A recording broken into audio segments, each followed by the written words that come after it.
Cultfigga TV. Revolutionary salute. Revolutionary salute. Like, share, subscribe. Welcome to the House of Revolution. You know I'm your humble host, the Yamin of Revolution. World War III alert. Global warfare. Before we get into that, you be sure to wipe your feet. That means hit the like button. You in the House of Revolution. Like, share, subscribe, support the platform, y'all. Where the world is a stage and it's a global one at that. Let's get into the content. Let's get into the content. Salute.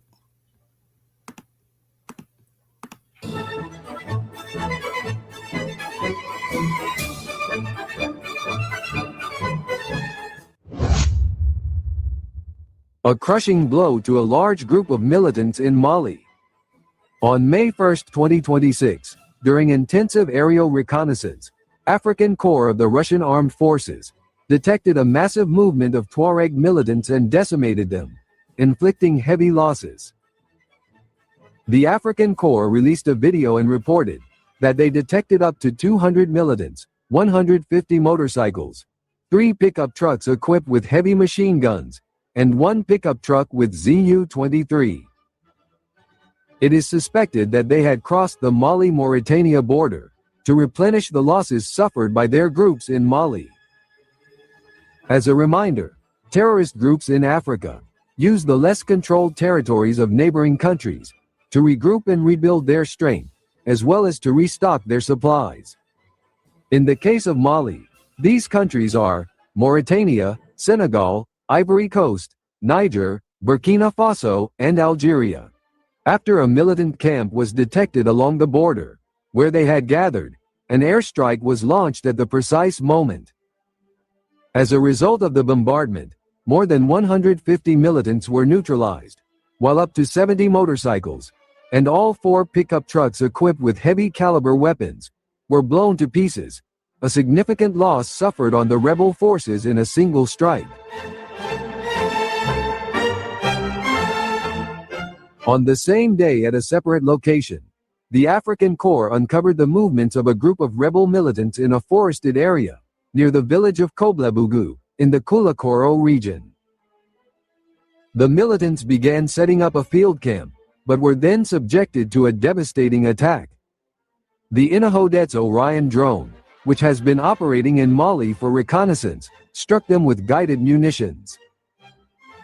The African Corps stated that it will continue to carry out its missions in the territory of the Republic of Mali in cooperation with the FAMA, crushing rebel militants affiliated with terrorists, until the very last stronghold.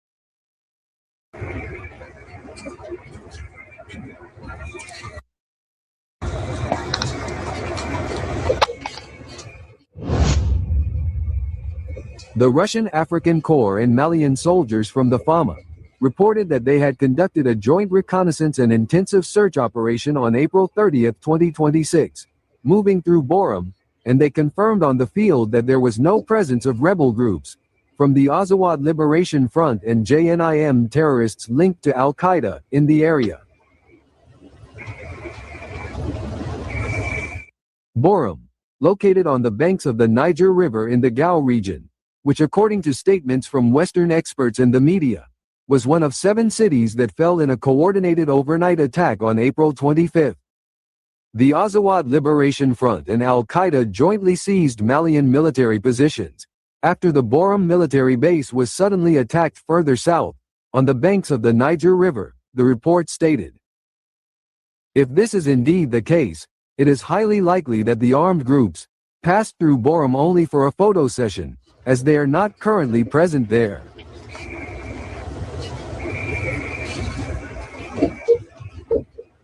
Following a thorough sweep of the area, Russian soldiers presented images that clearly confirmed the situation, revealing no enemy presence.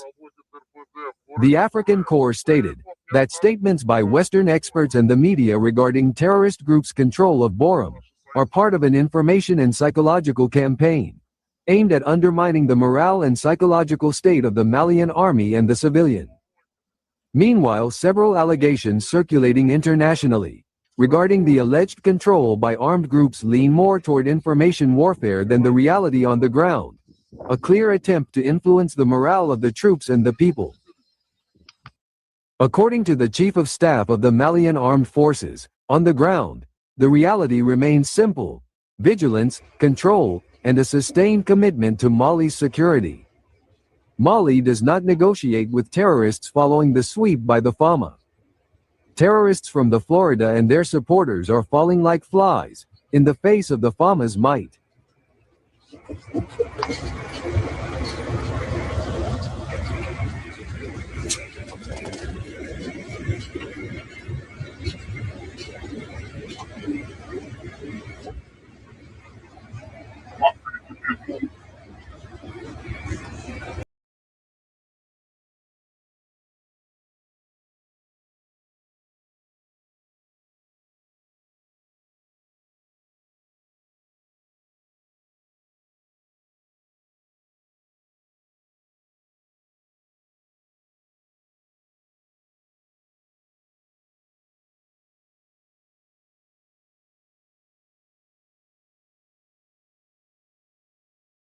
Yeah, we back. Yeah, we back. Quick video. Now, if you didn't watch my last video entitled "The AES Conducts Joint Airstrikes on the Terrorist Groups," go check it out. Dropped it some hours back. But in today's video, we got some recent events, new developments coming straight from the field of battle. I know I've been dropping a whole lot of AES videos, but listen, man, it's war season. It's wartime. It's very active right now. You know, Sadio Kamara got killed on the battlefield. Like, it's real at the moment. So we got to talk about this. Now, as you already know, various military operations are underway. The counterattack is on the way. Active gunfights and battles taking place in various localities across the country. And unfortunately for the enemy, he can barely hold a position for longer than 24 hours, right? He shows up to a city and he's driven out very shortly afterwards. But anyway, earlier today, there was some active engagements taking place out in the Timbuktu region, right? Very historic region, but there was some, active military engagements taking place in the region of Timbuktu, and the enemy, he took flight. And in fact, the enemy, grabbed his track shoes and started running so fast, he forgot to take his flag. He abandoned his flag on the field of battle, right? Shameful, unbelievable. But anyway, let's get into it. The military camp in Gorma Rarus has once again been targeted by a terrorist attack following an initial attempt that was already thwarted. According to available information, this new offensive was swiftly contained and repelled by the Malian armed forces. Notably, the local population reportedly came out to express their support for the military, illustrating the residents' rejection of the armed groups, the terrorist groups. This mobilization demonstrates a strong attachment by the citizens to the security and stability of their locality, as well as their confidence in the army. Now, I'm going to get into those videos afterwards, the civilians in the population celebrating with the military after they drove out the terrorist groups. But first off, we got to talk about the fact that Al-Qaeda, JNIM, right, the Al-Qaeda affiliate, they fled the field of battle earlier today and they left their flag, right? Their flag was confiscated by the authorities, right? This is the second attempt in 48 hours. Both have been neutralized thanks to the responsiveness and vigilance of the forces engaged. Now, not wasting no time, let me jump straight into the video. The enemy taking flight, leaving his flag behind, leaving the battle flag behind on the field of battle and allowing it to be captured by the enemy. Let's get into it, not wasting no time. I feel like it's me, I feel like I'm Sadio. Ran up on Yan in the middle of Bamako. Enemy line, they claiming he innocent. Don't do no talking, I got him move militant. Don't do no talking, I hit him with facts. 1804, bringing it back. 1804 like I'm Mother Cap Henry. King with the vision, the crown never empty. Top of the mountain, my soldiers defend me. Ducking and dodging the foreign intelligence. Hitting my desk on the DGSE. Dodging they traps, still on my feet. Feeling impeccable, feel like I'm shining. Go to my neck and I'm flooded with diamonds. Go to my neck and I feel like a mess. Feel like a lion, I'm in the savannah. Feel like the king when I'm up in the jungle. Never defeated, I never been humble. Come out victorious every encounter. Money machine give me help when I count it. Money machine stack it up in a beat. Heart of a king and I ride for the team. Weight of the world got it stuck on my shoulders. Bet you can feel it, my heart get it colder. Yeah, gotta stay focused so when it's in shots, I gotta react. Cause I'm a target, I'm under attack. Grabbing a weapon, I tell her get back. Now, as you can see, this is the flag of the adversary, right? Now, when you go into battle with your battle flag, right? Now, keep in mind, there's two main factions that the government is fighting against. In the last couple of videos, we've been talking about the FLA, the Azawad Liberation Front, the Azawad terrorist movement, right? The guys who claim to be fighting for their independence, trying to establish an independent nation from the Malian government. But in reality, these guys are just criminals, criminal organization, narco traffickers hiding under the banner of ethnicity, right? And tribalism. They don't represent an ethnic group. They represent a criminal organization and they engage in criminal activity. But of course, they like to hide behind ethnicity. And then on the other hand, you have JNIM, and that's the group we're talking about in today's video. That's the Al-Qaeda affiliated group. The only difference is one claims to be, a secular nationalist movement, and the other claims to be some spiritual religious movement. But in reality, both of these factions are proxies for foreign powers. That's all it is. They're just proxies, water carriers, foot soldiers for foreign powers, right? They're not real men. They take orders from overseas, from the metropoles around the world to carry out their dirty work on the ground. Now, once again, this situation proves what I always say. It's one thing to take power. It's one thing to claim that you took a city, or I took power in this region or this area, or I captured this area. But can you hold on to it? Can you actually defend the position that you've established? That's the hard part. That's the challenging part. Anybody can show up to a village, show up to an area, take some photos and videos for social media, send it to your handlers overseas, and then act like you took over a city, and then you get driven out in like 24 hours. Because that's exactly what happened in this situation. Like they said, this was their second assault on this area in 48 hours, and they got pushed back each time. And the second time, they lost the battle flag. They abandoned the battle flag. They grabbed their track shoes. You know how fast you got to be running from the adversary? You know how fast you got to be running from the enemy that you end up abandoning the battle flag? That means that as soon as the military showed up, you immediately took flight. Or maybe during the gunfight, during the battle, you were just so overwhelmed by the superior firepower of the enemy that you had no choice but to turn around and take off running. Clearly, something went wrong. Clearly, the situation did not play into your favor because you came with the flag. You came with the flag in the hopes of establishing some type of territory and control over the area because you wanted to plant your flag. But somehow the flag ended up in the hands of the enemy. So now when you go to sleep tonight, you got to figure that out, right? You got to strategize, go back to the drawing board and figure out where you went wrong. How did your flag end up in the hands of the enemy? How did your flag end up in the hands of the black man? How did that happen? I thought you was the big and bad JNIM, right? With all your foreign sponsors. How the hell you end up running from the battlefield? But anyway, I want to jump into some clips of the population, the local population welcoming the soldiers after their victory on the field of battle.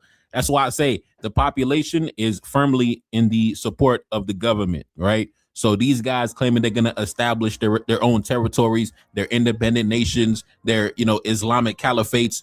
Listen, you got to understand, it's only one group of men in charge, and it's not the JNIM, it's not Al-Qaeda, it's not the Azawad terrorist movement. It's only one group reigning supreme.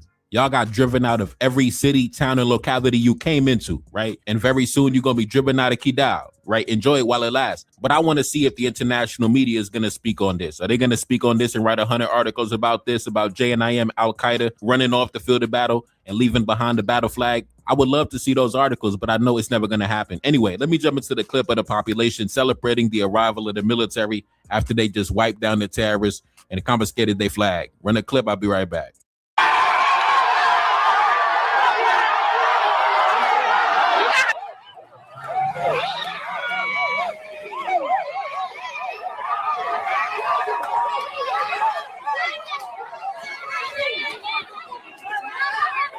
All right, we back. Now, when you take a look up on the map, like I said before, the size of the country is just so massive that when you really take that into account, you really got to tip your hat to the Malian armed forces because they have to wage battle across such a vast terrain, such a massive territory that's bigger than most countries. Besides the fact that you could fit multiple neighboring countries inside the country, right? You could fit, like I said in previous videos, you could fit 5 UKs, right? You could take the UK 5 times and that would be the size of Mali. You could take like 4 Germanys, you could take like 4 Italys, you could take 40 Belgiums, 50 Israels, a dozen Portugals, and that would be the size of Mali. So that's the size of the territory they have to secure. Imagine having to secure that vast size of territory. It's a big job. It's a massive job. And when you realize that, you really got to tip your hat when you understand how the terrorists attack so many different cities and localities in the east, in the northwest, the northeast, in the central, in the southwest, and they repelled the majority of those attacks. Right, in all different areas of the country, were mobilized to meet the enemy right where he was and neutralize him and destroy him. So when you attack, 1, 2, 3, 4, 5, 6, 7, 8, how many cities, and you get driven out of pretty much every single city except one, and then you're going to be driven out of that very soon as well. To me, I don't understand why the Western media is gassing these guys up, boosting these guys up. Like I said, I mean, I don't understand what's so special. That's a failed military operation to me. And now you getting your battle flag taken off the field of battle, bro. That's like a rapper getting his chain snatched.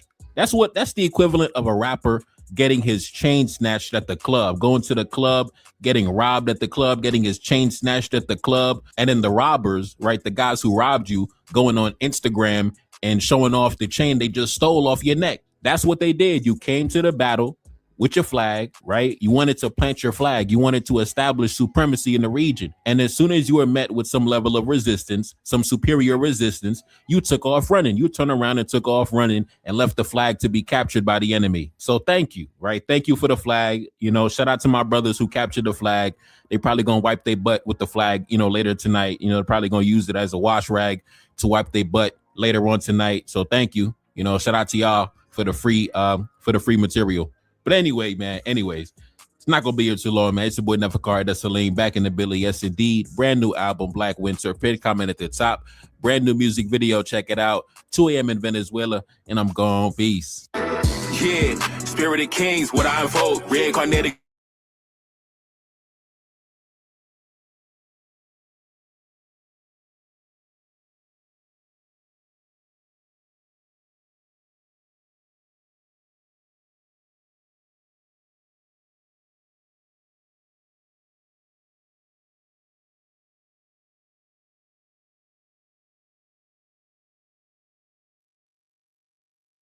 Welcome back.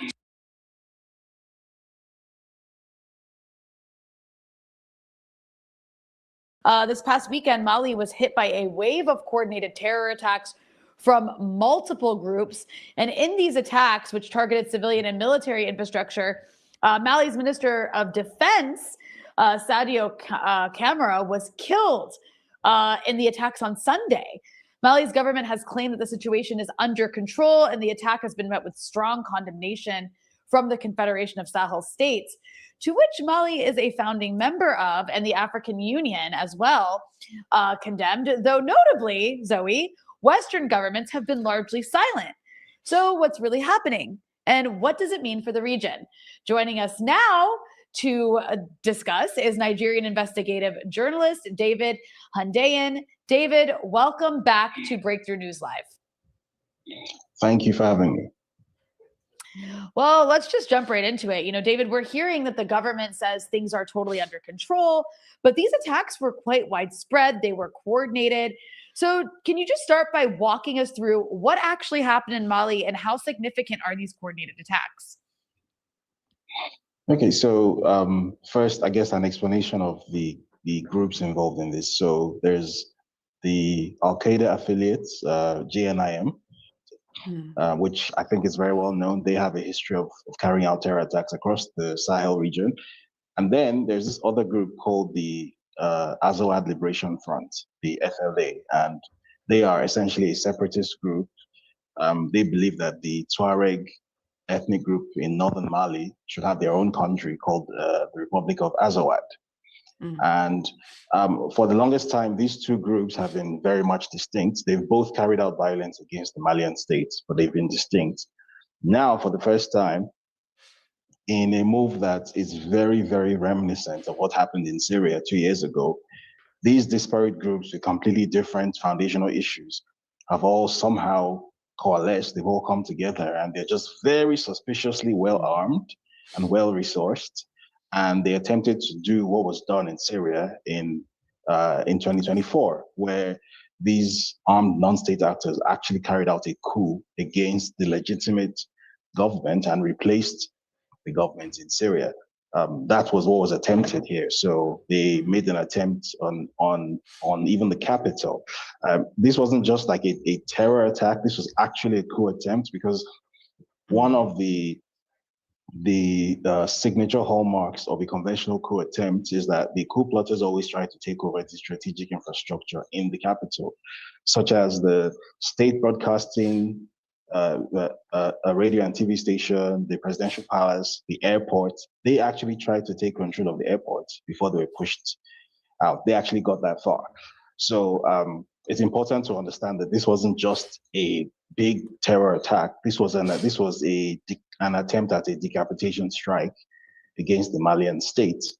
The idea was to collapse the Malian government and to essentially either replace the Malian government, or if they couldn't do that, create so much chaos and panic that the Malian people will then rise up against their own governments. Fortunately, unfortunately, depending on which side of the ideological fence you stand on, that didn't happen. The Malian military, in conjunction with the Africa Corps of the Russian military, who are present in Mali, were able to push these attackers out for the most part. They were, for the most part, they've regrouped in the northern area called Kidal, where there's sort of like ongoing fighting going on right now. But they've been pushed out of Bamako and Septi and all these sort of strategic areas that they were attempting to capture. Now, why the reaction to these attacks is so important is that it gives you a very clear insight into who may or may not have been involved in putting this together. Because what you'll notice is almost as soon as these attacks began, the coordinated Western media establishment response, as you said, didn't contain any sort of condemnation or any sort of indication as to the fact that this is a bad thing that is happening. This is a legitimate government that is being targeted, and these are basically terrorists, for lack of a better term. Instead, what you kept seeing was the different variations of the basic theme that the Malian government is weak, Mali is weak, and it's collapsed.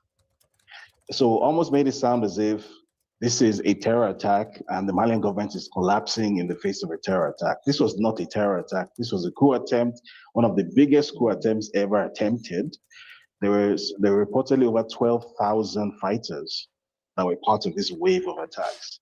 So if you have a terror attack where you're having 12,000 fighters, then you then have to question what kind of terror entity, what kind of terrorist group is able to mobilize resources on that scale? Because mobilizing 12,000 armed fighting men with machinery, with weapons, with all the logistical, that's quite a logistical undertaking. And to do all of that and then to go up against a nation state. To put that in perspective, Mali is geographically bigger than the UK, Germany, and France put together. It's a massive country, geographically, and you have a terrorist group that makes a credible attempt to actually try to take over such a humongous country. And then you have the Western media establishment parroting from the same crib sheet that the government of Mali is failing. Some people started spreading rumors that the Malian president had gone into hiding, which wasn't true because he came out earlier today and he gave a speech. So from my perspective, here in West Africa, it's visible to the blind and audible to the deaf what is going on. The same thing that was done in Syria, which is where different non-state actors with different grouses are sort of mobilized against the state by a Western actor, as was done in Syria. They're armed, they're trained, they're resourced, they're given access to logistics that they ordinarily cannot raise. They ordinarily cannot raise on their own, and they're used as a proxy army to collapse a state whose existence is viewed as problematic to the existence of, or to the ambitions of this Western empire. And that's exactly what is happening. Now, in this case, fortunately, it failed, unlike in Syria. However, I think from a realistic perspective here in West Africa, everyone can tell that this is not going to be, we've not seen the last of this. They're going to regroup, they're going to come back. And right now, the onus is on Mali and the Sahelian alliance to make sure that they're better prepared next time. Because regardless of whether this failed or not, the fact still does remain. These attackers were able to eliminate a sitting defense minister of the largest country in the Sahelian alliance, whichever way you dice it, that's a huge loss. Yeah. I mean, David, that was an incredible breakdown. I think it's very important to know all of this, these details, and especially the level of sophistication of these attacks, because as you said, just a ragtag kind of group does not necessarily have that level of coordination of weaponry, et cetera. And, it's interesting because just 2 weeks ago, we were seeing the BBC and other Western media outlets publish articles about Ibrahim Traoré and how he was, against democracy, super concerned about his position regarding what it means to have a democratic state. Of course, they have no position on these, horrific terror attacks. But the AES alliance, which again was founded through, a series of different patriotic military coups. And so it's important because you talk about this being a coup attempt. Of course, it was not the same character as we saw took place in Mali, in Niger, in Burkina Faso. And, immediately one of the first things that the AES, which did, was to insist upon the creation of a military alliance between these three countries, referencing this threat that you just talked about of these possibly Western-backed groups trying to destabilize the country. This has been ridiculed by Western commentators saying, oh, these are just military strongmen, et cetera, et cetera. So for you, what does this attack mean for the AES alliance, which has been, again, attempting to, distance itself from all of the Francophone Africa projects, whether it be language initiatives, whether it be kind of these judicial bodies that France has in French-speaking West Africa. What does it mean for these countries right now that there was this kind of attack? And what do you think the response will be in the future? Well, first of all, to understand the gravity of what it means, we have to go back to the start of this month. You rightly mentioned that there was some furore in the media about Burkina Faso and Ibrahim Traoré. You might also recall around the same time, shortly before that, there was an EU Parliament, a parliamentary vote in the EU about the former president of Niger, Mohamed Bazoum, and there was a resolution calling for his release, which was interpreted in Niger and across the AES as a strategic insult, as a strategic provocation. So it's clear that there is some sort of concerted effort to undermine the AES. So first, the political effort. So using these international institutions to try to erode the credibility of the AES. And then there's the media efforts. Then you have your Sky News and your Yusra El Bagirs going in there and doing their little hit pieces to try to lay a narrative groundwork for how you are supposed to view the Sahelian Alliance and the AES project. And then you have the military side of things, which targeted, what some will think of as the most powerful or the most influential member states of the AES. So what this means from a Sahelian perspective or from a West African perspective is that a message is being sent to the AES that the transition from being neo-colonial states to being fully sovereign is not something that these Western actors are just going to sit back and let happen. They are going to face every kind of obstruction possible along the way. There is a lot of obstruction that has been faced, which I don't think has gotten enough coverage. You might be aware, for example, that Niger, for the past 3 or 4 months, has been trying to get a shipment of uranium that was extracted from Niger. They're sovereign, these are the sovereign resources, and they've been trying to get this shipment exported to their new trading partner, Russia, and they've not been able to. because every kind of obstruction in the book has been thrown at them. First, they were taken to an international arbitration court. That remains unresolved. And then the shipment itself was targeted in an armed attack in Niamey some weeks back, which you might remember, which was interpreted as a message being sent from France that if you insist on going through with this, we can absolutely, mess up. If we can have it, then nobody's going to have it. Right. So these are the things these countries continue to face, most of which are not, really getting all that airplay. So this is just like the loudest instance of this obstruction that these countries are facing. Because if you think about it, what are they doing that is so unacceptable? Or who should consider anything that they're doing unacceptable? What is it exactly that they're doing?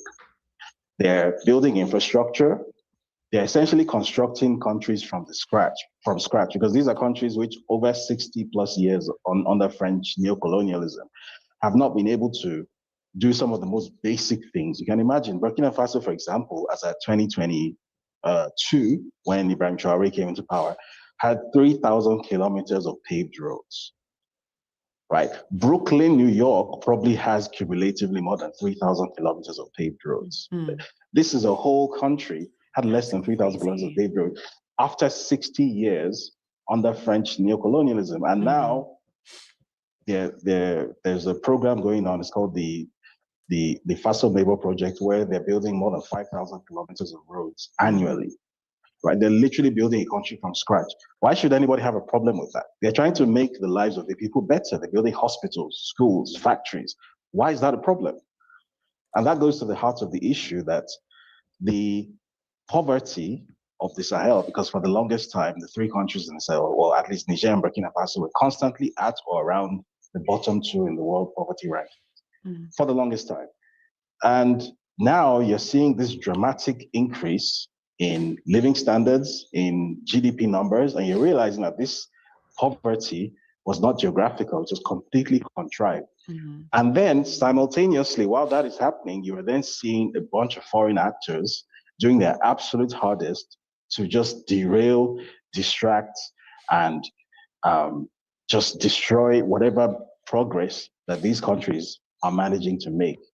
So what this attack signals is like a new level of escalation in this obstruction that we've been seeing over the past 3 years, where now it's gone beyond issuing adversarial comments in the media. It's gone beyond diplomatic saber rattling. It's gone beyond using French media to carry out, propaganda campaigns, information warfare. And now it's down to like the military option, where since France doesn't have the local standard to come in and stage a direct military invasion, they simply go into neighboring countries that are still friendly with them and carry out essentially covert operations to arm a proxy army, which is pretty much the same thing that was done in Syria, where you had David, the CIA.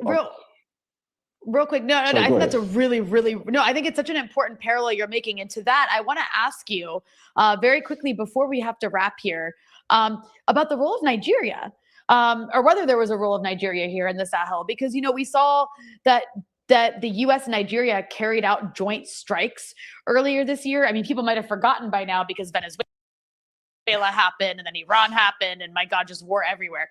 But the U.S. and the Nigerian government carried out these joint strikes earlier this year.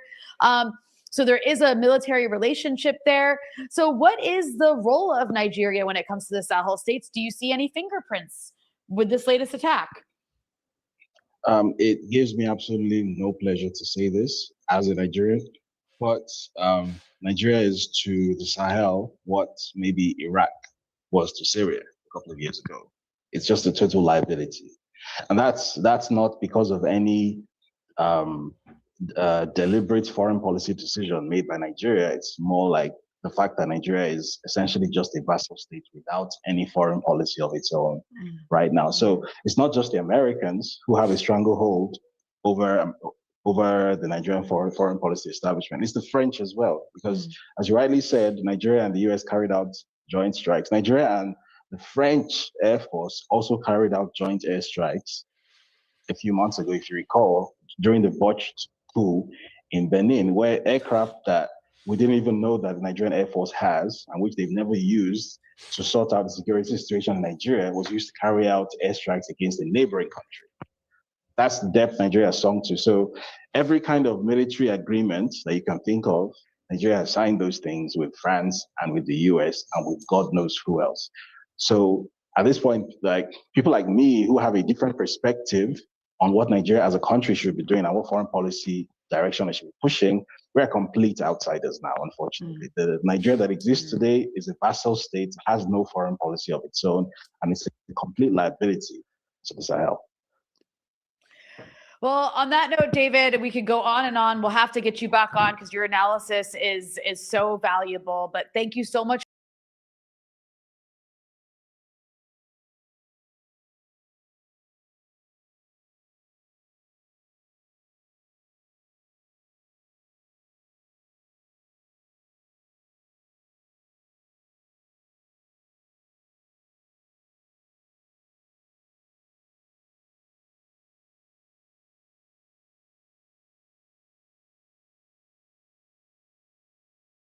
Bamako, Gao, Kidal, Sevare, Menaka, all at once.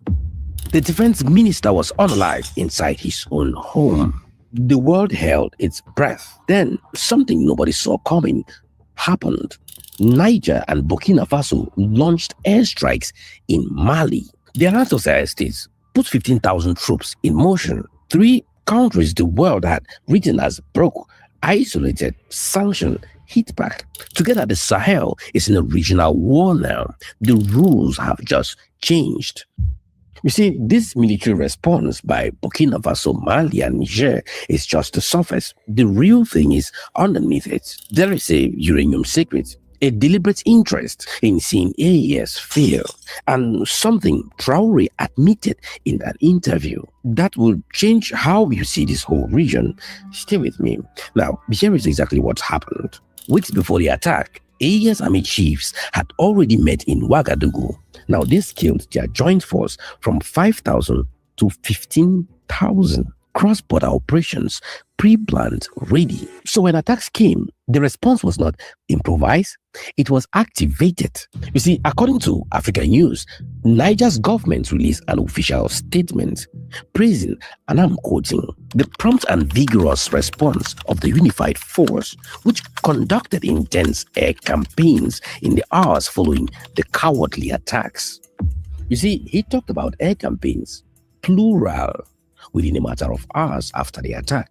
Burkina Faso joined, Mali held the center, and for the first time, the entire 2,000-kilometer Sahel became a single theater, commanded not by France, not by the UN, but by Africans. Now, here is the detail that shows you this rattled somebody. The Azawad Liberation Front, one of the rebel groups behind the attacks, you see, within few hours after the attack on Mali, that spokesperson went public, telling Burkina Faso and Niger to stay out of this war. You see, when rebels publicly begged neighboring countries to stay out of a war, they started. That's not confidence. That's fear. The AES has never moved like this before. Which brings me to the question I need you to sit with. Why now?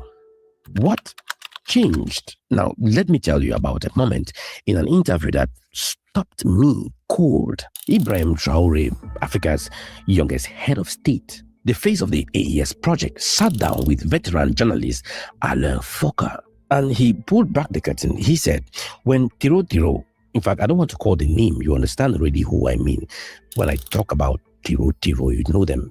The algorithm doesn't like that word. That's why I don't want to use it in my videos. So Ibrahim Traore said, when Tiro attacked a village in Burkina Faso, the Burkinabe army's response time was not hours, not even days. The response time for counterattacks on Tiro usually comes months, and sometimes even more.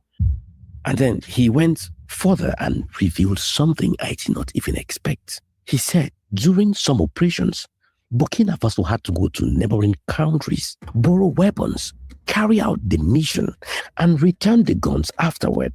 Now, sit with that. A sovereign country going to war with borrowed weapons. That had to be given back when it was done. Can you really imagine how the terror, knowing this, would have very heightened confidence levels for attacking the country? And remember, this was the period, this was the time when France was the main guarantor of peace and security in Burkina Faso. Now, other interviews filled in the rest of the picture. When Ibrahim Traoré took over power, the country had less than 100,000 Kalashnikov rounds for the entire army, 100,000 cartridges. That is, the entire country had less than 100,000 cartridges and barely hundreds of rifles in stock. Some soldiers were even deployed to the front lines without weapons in their hands. And you also need to understand that at this particular moment, multiple countries had refused to sell weapons to Burkina Faso, since Burkina Faso was under sanctions. So Traoré went looking for Russia, Turkey, China, Iran, anyone who could supply a sanctioned government that was trying to survive. Now, understand why this matters, because if you see how this country looked like just 3 years ago, the airstrikes on April 25th hit differently. That response was not just military, it was a statement.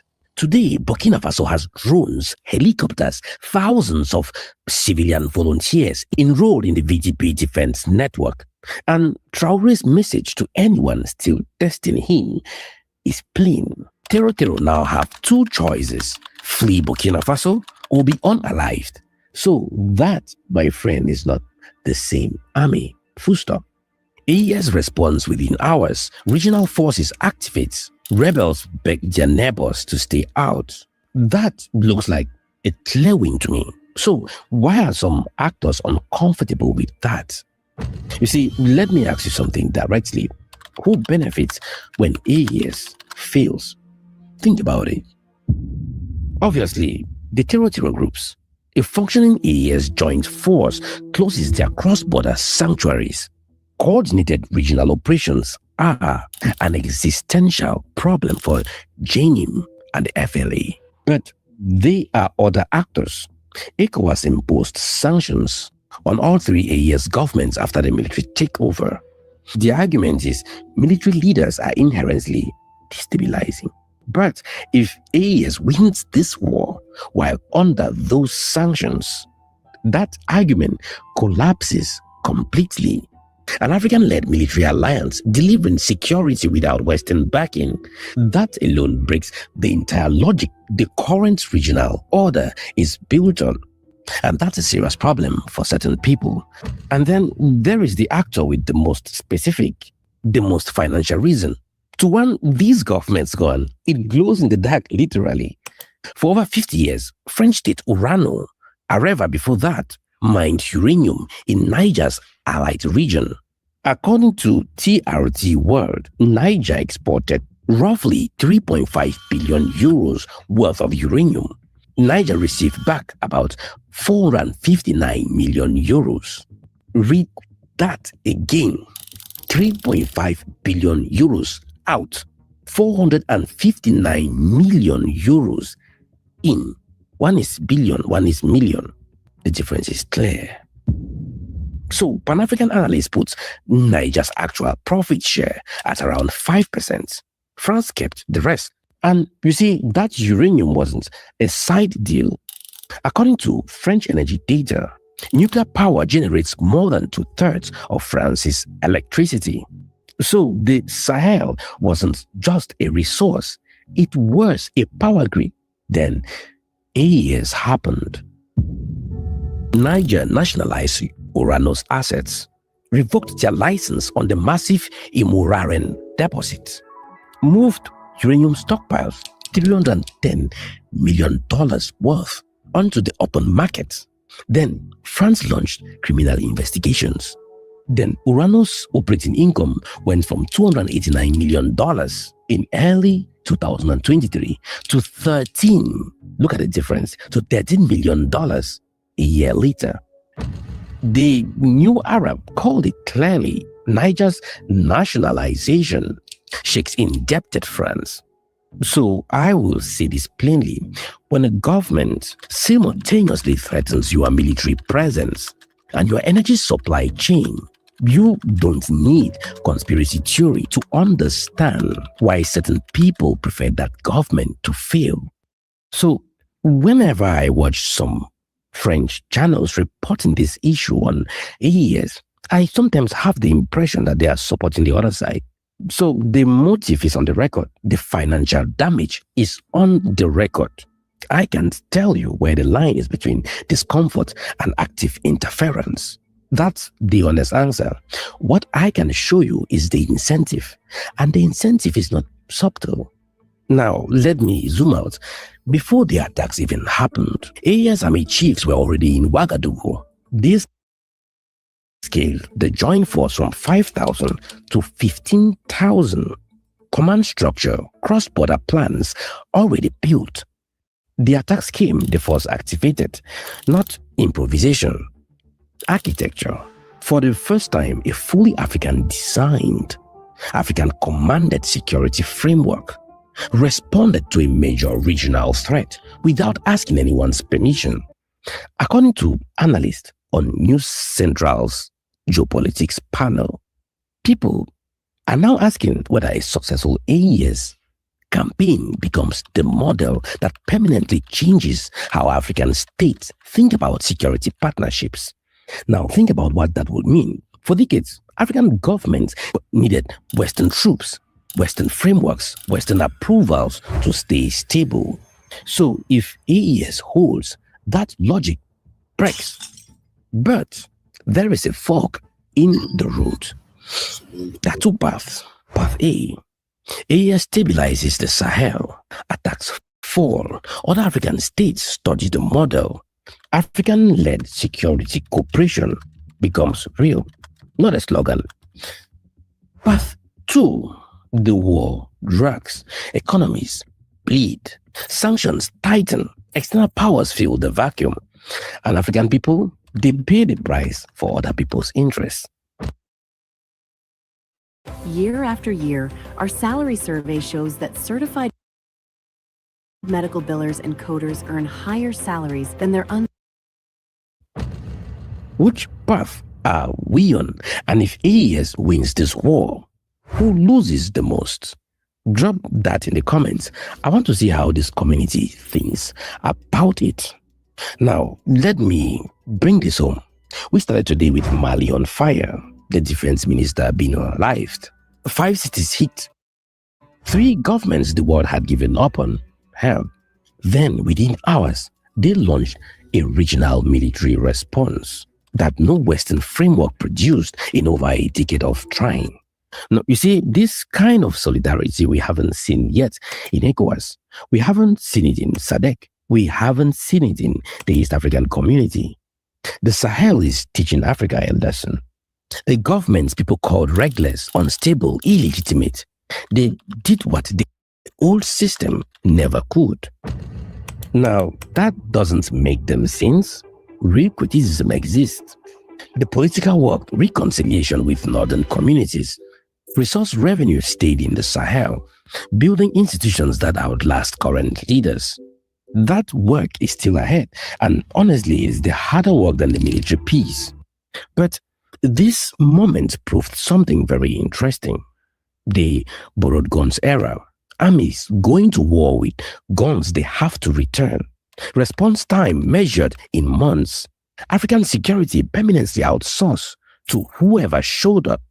That era is being challenged right now by Africans for the first time. Whether it ends for good depends on what comes next. The African proverb says, if you want to go fast, go alone. If you want to go far, go together. AES choose to go together. Whether they go far, that depends on decisions being made right now by leaders in Bamako, Ouagadougou, and Niamey, by diaspora communities watching from London, Paris, New York, Toronto, by analysts and investors who decide to pull back or engage. So here is my real challenge to you. If you are diaspora, engineer, lawyer, entrepreneur, investor, student, What is the one concrete thing you could do in the next 12 months that connects your skills directly to the Sahel's stability? Not the crisis, the solution. See, take your time, and when you know, drop it below. This community builds something real when it thinks like that. See you on next video.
Heroes Danny Hypon. I'm joined by friend of the show, geopolitical analyst, international affairs expert, and commentator, Mark Sloboda. Mark, good to see you again.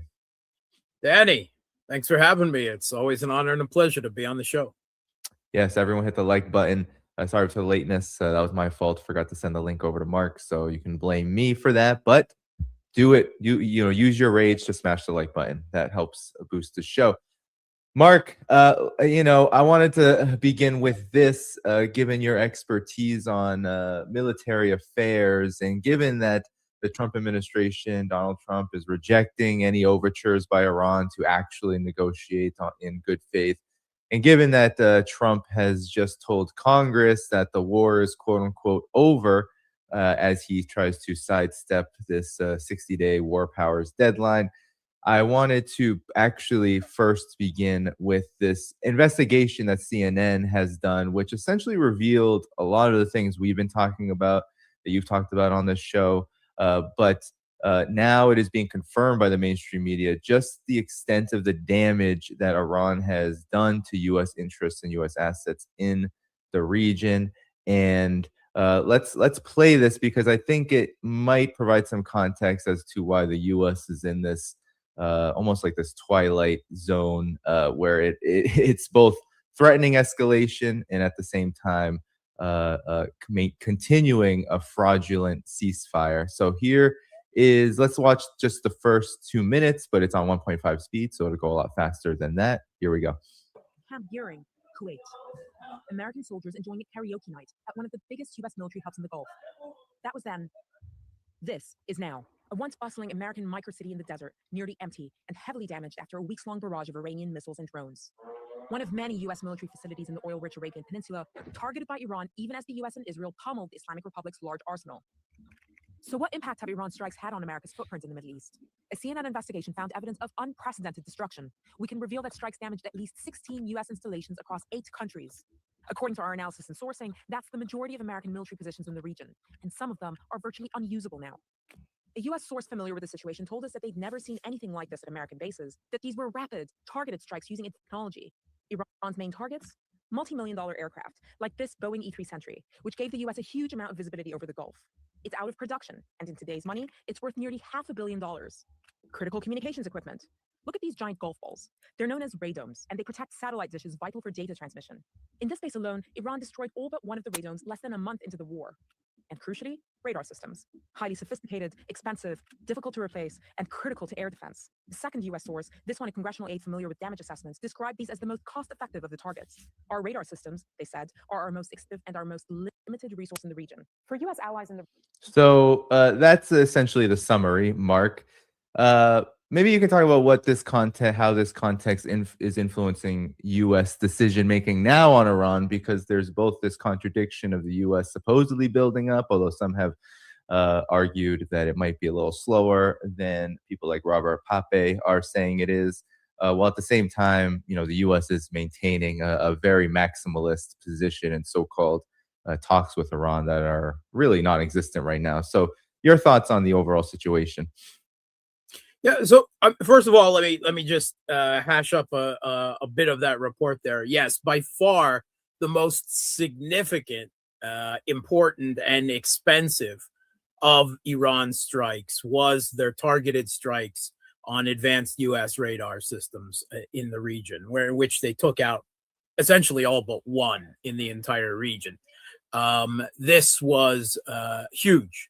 It had drastic effects on the U.S. ability to conduct both offensive and defensive air actions, long-range strikes actions in the aftermath of that, because it severely limited the information they had about incoming missiles and drones throughout the region, in the aftermath of the destruction of those. And similarly, those radars are also, of course, used to map out the opponent as well. So it made it harder for them to identify the enemy air defenses as well. So that had it was a very significant both tactical and strategic target for Iran, and of course the most expensive. The estimates now that CNN is starting to talk about is a total of $50 billion worth of damage to U.S. bases. And I expect it to rise significantly more than that. I think we'll see. And most of those radar systems, they're not something that you can just, pull off the shelf in Langley re-erect in the Middle East. They take years to build these things. They don't have a sitting supply of them, and often they are, custom to the environment and the position that they're in. So these were, hardened structures. It is a significant amount of damage. Yeah, warehouses and runways and other things. That's minor. Radars, radomes. These were the important targets, and they limited the U.S.'s defensive and offensive capability in the aftermath. Those ANTPYs, those are extremely valuable targets, and it raises a lot of questions. So first of all, it raises the security question for the Gulf Arab states. Supposedly, the presence of the U.S. military in their states is supposed to be a security guarantor. It is supposed to protect them, to deter attacks and protect them. And instead, it was the exact opposite, because the U.S. used those bases to launch an illegal, unprovoked war of aggression against Iran, making those bases and thus the countries that hosted them targets. It sucked them right into the conflict, whether they approved of it or not. So it was the exact opposite of security. It literally made them into targets. And in the aftermath, the two questions they'll be asking is, if the U.S. can't defend their own bases, then how can they defend us? And is the U.S. going to be dragging us into more conflicts, not of our necessary choosing, in the future? Do we want them back? Especially now when we see how vulnerable those bases are. In fact, they give Iran something to hit. They were liabilities rather than strengths. And we were told in the initial days of the conflict, the Western mainstream media was trying to make it sound like the Iranians were targeting civilian hotels in these countries as well. And it was all in the alt media. It would the reality of that situation was called up almost immediately, but it took a couple of weeks for the Western mainstream media to admit it. The reason they were hitting those hotels is because U.S. military and intelligence personnel that they had evacuated off of those bases because they were so vulnerable to the Iranian strikes were moved into civilian hotels. And that's the Iranians found out about it and were on several occasions hitting them. Now, moving military personnel involved in a conflict, and we were told that they were working remotely from those hotels conducting the war. I mean, I want that job, right? Except that, of course, it made them targets. It's also a war crime, of course, because they are literally using those hotels, the people, the staff, and any other civilians, tourists, anyone else who might have been there as human shields, right? That is placing active military personnel in a conflict. In that, I mean, it's not even their own buildings; it's tourist hotels, for Christ's sake. The fact of that being a war crime, of course, was not addressed in the mainstream media. But I mean, there's like literally no question about it, and it was admitted to by the government themselves. The media reporting, and then the governments. Yeah, we moved them in, right? So that's hellacious, and they had to move them in there because they were incapable of defending them from Iran's long-range strikes, from their missiles, their drones, and we found out their aircraft strikes. We found that out last week, that Iran had used attacks with fixed wings aircraft on at least one of those bases as well. And this is an old F-5 that they were using. A 1960s era U.S. aircraft transferred to Iran during the period of the U.S. installed dictator, the Shah of Iran. And they were maintained amazingly in operating condition through the decades since. Now, Iran had other aircraft. All right, Iran does not have the most powerful air force in the world. They've concentrated on missiles and drones, and whereas Israel, for instance, concentrated on strike aircraft. And I think this conflict has shown what a wise, future-minded shift that was by Iran to focus on that over the last decade, and it has paid dividends. But they still kept up some of their older aircraft, as well as having a few newer ones, and they've made deals with Russia, of course, for more advanced aircraft. It's not clear whether they've been delivered or not, but the F-5 was definitely used.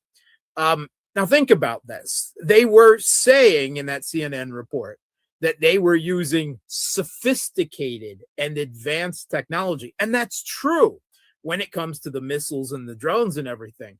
But they were also using antiquated technology that was also effective against those U.S. military bases. That is how shoddy their air and missile defenses were.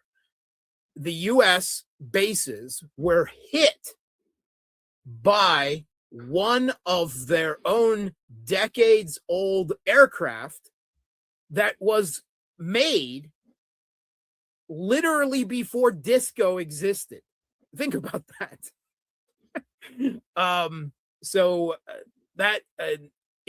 Again, while it is true that Iran used advanced attacks, they also used some aging attacks as well, and those evidently were effective as well. So the Arab countries really have to decide whether they really want the U.S. There. And the U.S. also has to decide, do we want to rebuild those bases, considering how vulnerable we now know they are to Iranian attack, that they essentially give the Iranians something within range to hit back at, right? Fixed structures, which are much easier to hit than say, a moving aircraft carrier or something of the sort. So, I mean, there's going to be a lot of soldiers. Ultimately, I think that probably most of those bases will be re-inhabited. The Arabs have very little when it comes to security options, and they just pissed off the largest and most powerful regional player, which as of the current moment is in relative terms winning this conflict, and whose government, political system, and much of their military capability looks set to survive the conflict. So they have no good options when it comes to security in the aftermath of that, and they just have to choose among bad ones. And I think ultimately, with all the military and economic considerations, that they probably will choose to keep a U.S. military presence there, unfortunately. But they're probably going to be looking for other options into the future, that for security, for foreign policy, and it certainly is going to call a lot of their existing relationships into question, at the very least. Yeah, and Mark, Donald Trump was recently briefed by CENTCOM about what is being said will be a wave of short and powerful strikes at some point in the near future. Could be imminent or could not be. But I wanted to play this from, I don't know, you remember General Wesley Clark? He was the infamous former NATO general who talked about the 7 countries in 5 years foreign policy that was going to be pursued by the United States following September 11th. Well, here is what he had to say about where the U.S. is, even beyond the bases, what CNN has covered. He's talking about now what the U.S. has left in its arsenal following the 5 or so weeks of active hostilities it engaged with against Iran. And this $25 billion number for what the war has cost to this point. Help us understand that. Put that in perspective for us, if you could. Our code books are developed by coders for coders. Have it all. Monthly newsletter. It's a substantial amount of money, but the money's less important than the actual assets that have been expended. And so we've lost radars from attacks. They're hard to replace. We're down to about 50% of our Tomahawk land attack missile inventory. We've shot up maybe a third of our ballistic missile intercept capacity, and maybe half of the very high altitude THAAD missile inventory. These inventories on these missiles take, in some cases, several years to replace. And in addition, the ships that are out there that have them have to be replenished. And that's an operation in itself. So the money is important, yes, but it's less important than the actual production behind it, Pamela. So those numbers are somewhat bigger than even some of the other estimates I've seen by mainstream media. But your reaction to this, given that it appears the United States is choosing between now short and powerful strikes and some kind of diplomacy kabuki theater, which is not I guess it's not the most powerful position to be in, or at least to demonstrate to the rest of the world. Your thoughts? Well, first of all, I think it's important to recognize that when he was talking about that they've used 50% of their inventories, that means they were using 50% of what were already critically low inventories that the Pentagon already put out months ago. The inventories of these interceptors and several standoff munitions were below their minimum contingency operating levels that they wanted to have. So that tells you. Now, I myself and many others, Brian Perletic is another one who has been talking about this for a long time. I did videos months before this attack occurred on how the U.S.'s air and missile defense, their capacity, but also their production of interceptors and the levels of them that they had in inventory was the U.S.'s Achilles heel. And in fact, I was shocked when Israel and the U.S. attacked Iran last year in 2025, because I said they don't have the interceptors for a long war against Iran. Unless they take them out in a few days, they're going to run into problems. And, you know, there's a reason that war only lasted 12 days and the U.S. came in and dropped some bombs, declared victory, and demanded a ceasefire that the Iranians gave them at the time. And that's because of the shortage of munitions, of air defense interceptors for the Patriot, the THAAD, and the naval interceptors, the SM-3 and the SM-6, and of Israel's own missiles for their air and missile defense systems. You know, the infamous David's sling, perhaps better known as the David's boomerang, for its firing back on itself. But they were short of everything. And that's why they had to end that war early. And then so I was even more shocked when they launched this one. And everything was betting on this decapitation strike and CIA and Mossad sparked armed and provoked insurgency, which failed before the military was even assault was even launched. And then the decapitation strikes, you know, they didn't know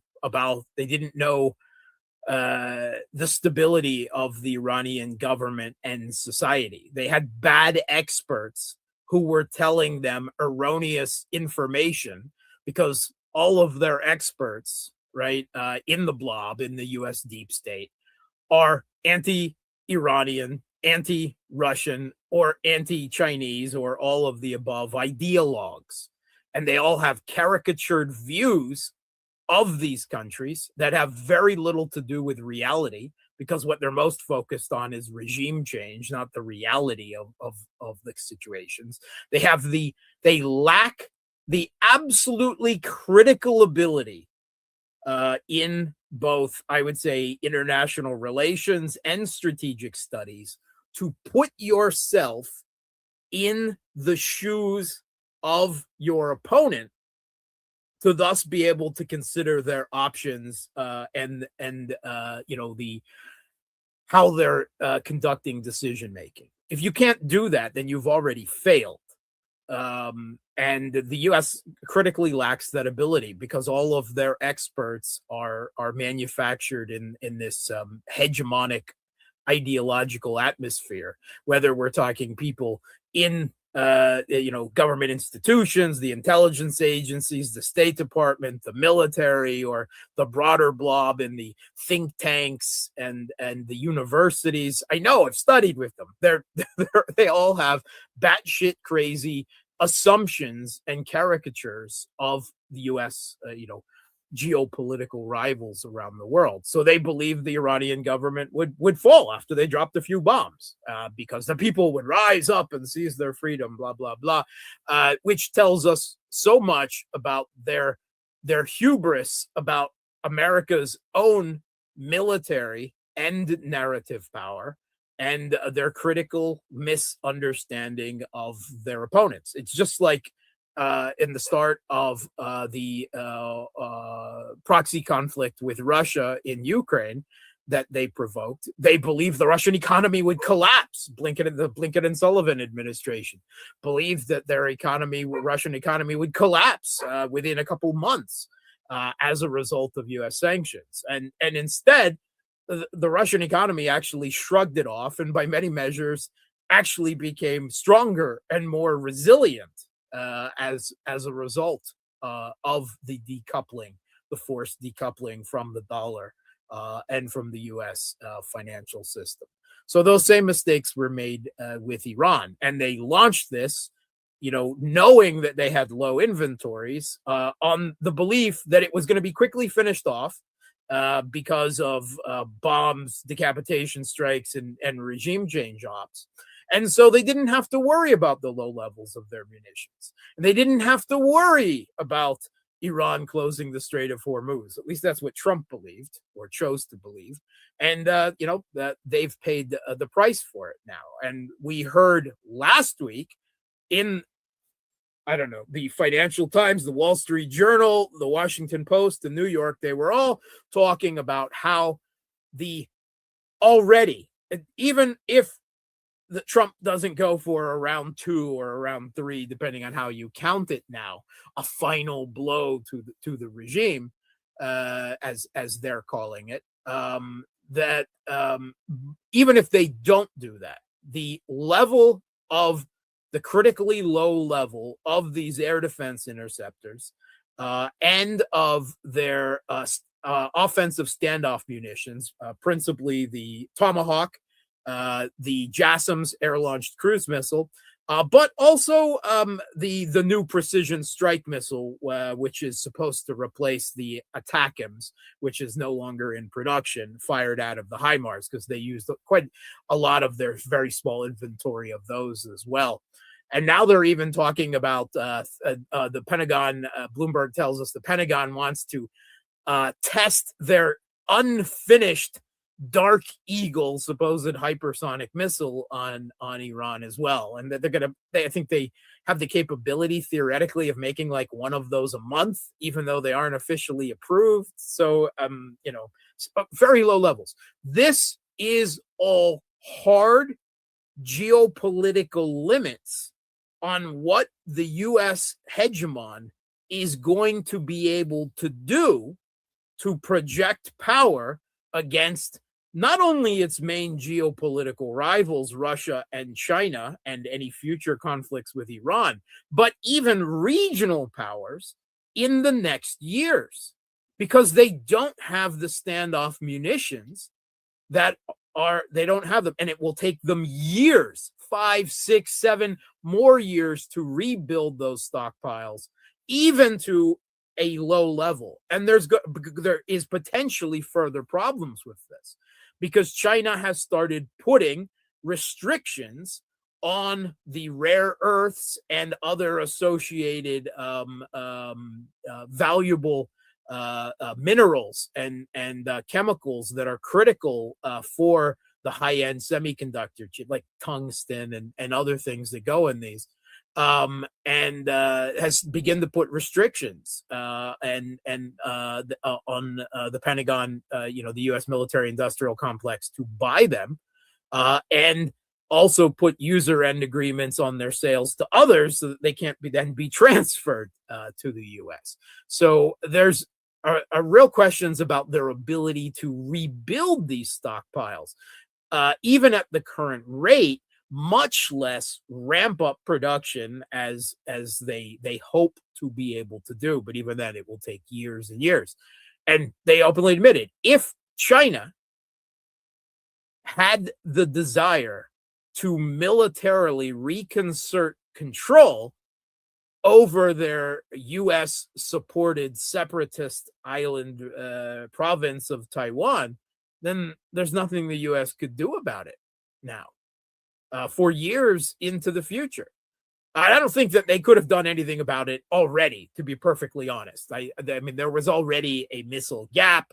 We're talking about going to war with the world's by far largest manufacturing power by, orders of magnitude over the United States, in what almost certainly would be another attrition war, another long-range strike attrition war in China's own backyard off of their own coast. All the war games in recent years conducted by the U.S. show the U.S. losing that conflict, and sometimes losing it badly. So I think they were already. Now there's no question.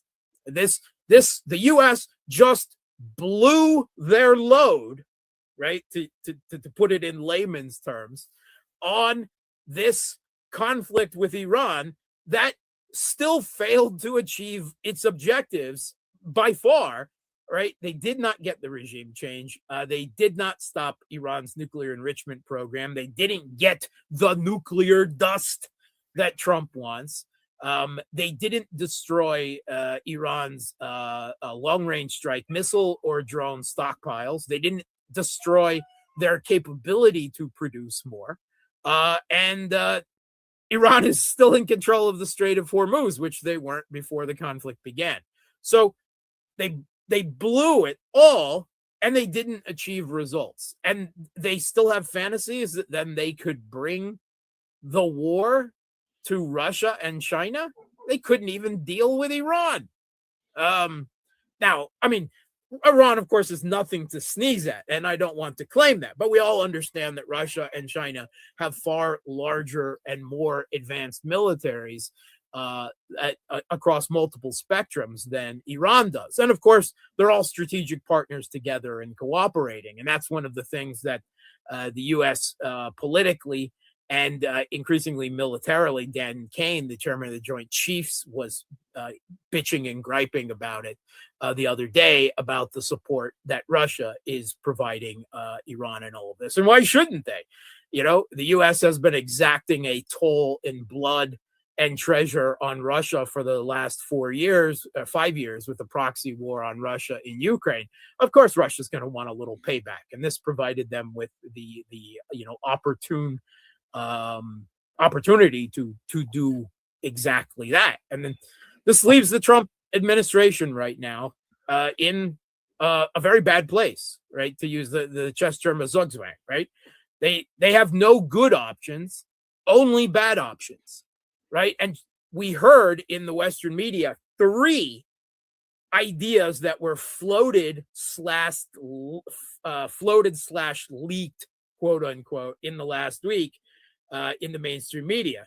The first one we heard was Trump was giving orders to the U.S. Navy, to the Pentagon, to prepare for a long, protracted BS, largely ineffective counter blockade of Iran's ports, which they have kept up for a little over a week now. And the last count I had by Kepler and others was that at least 50, mid-50s number of ships had gone in and out of Iranian ports in that period of time that the U.S. blockade was not able to stop. They've only got 16 ships sitting far off the Iranian coast, more than 350 kilometers outside of Iran's anti-ship missile range. And they've got to chase dozens of tankers across the Indo-Pacific, scattering the relatively small naval forces they have. No, they can't do that.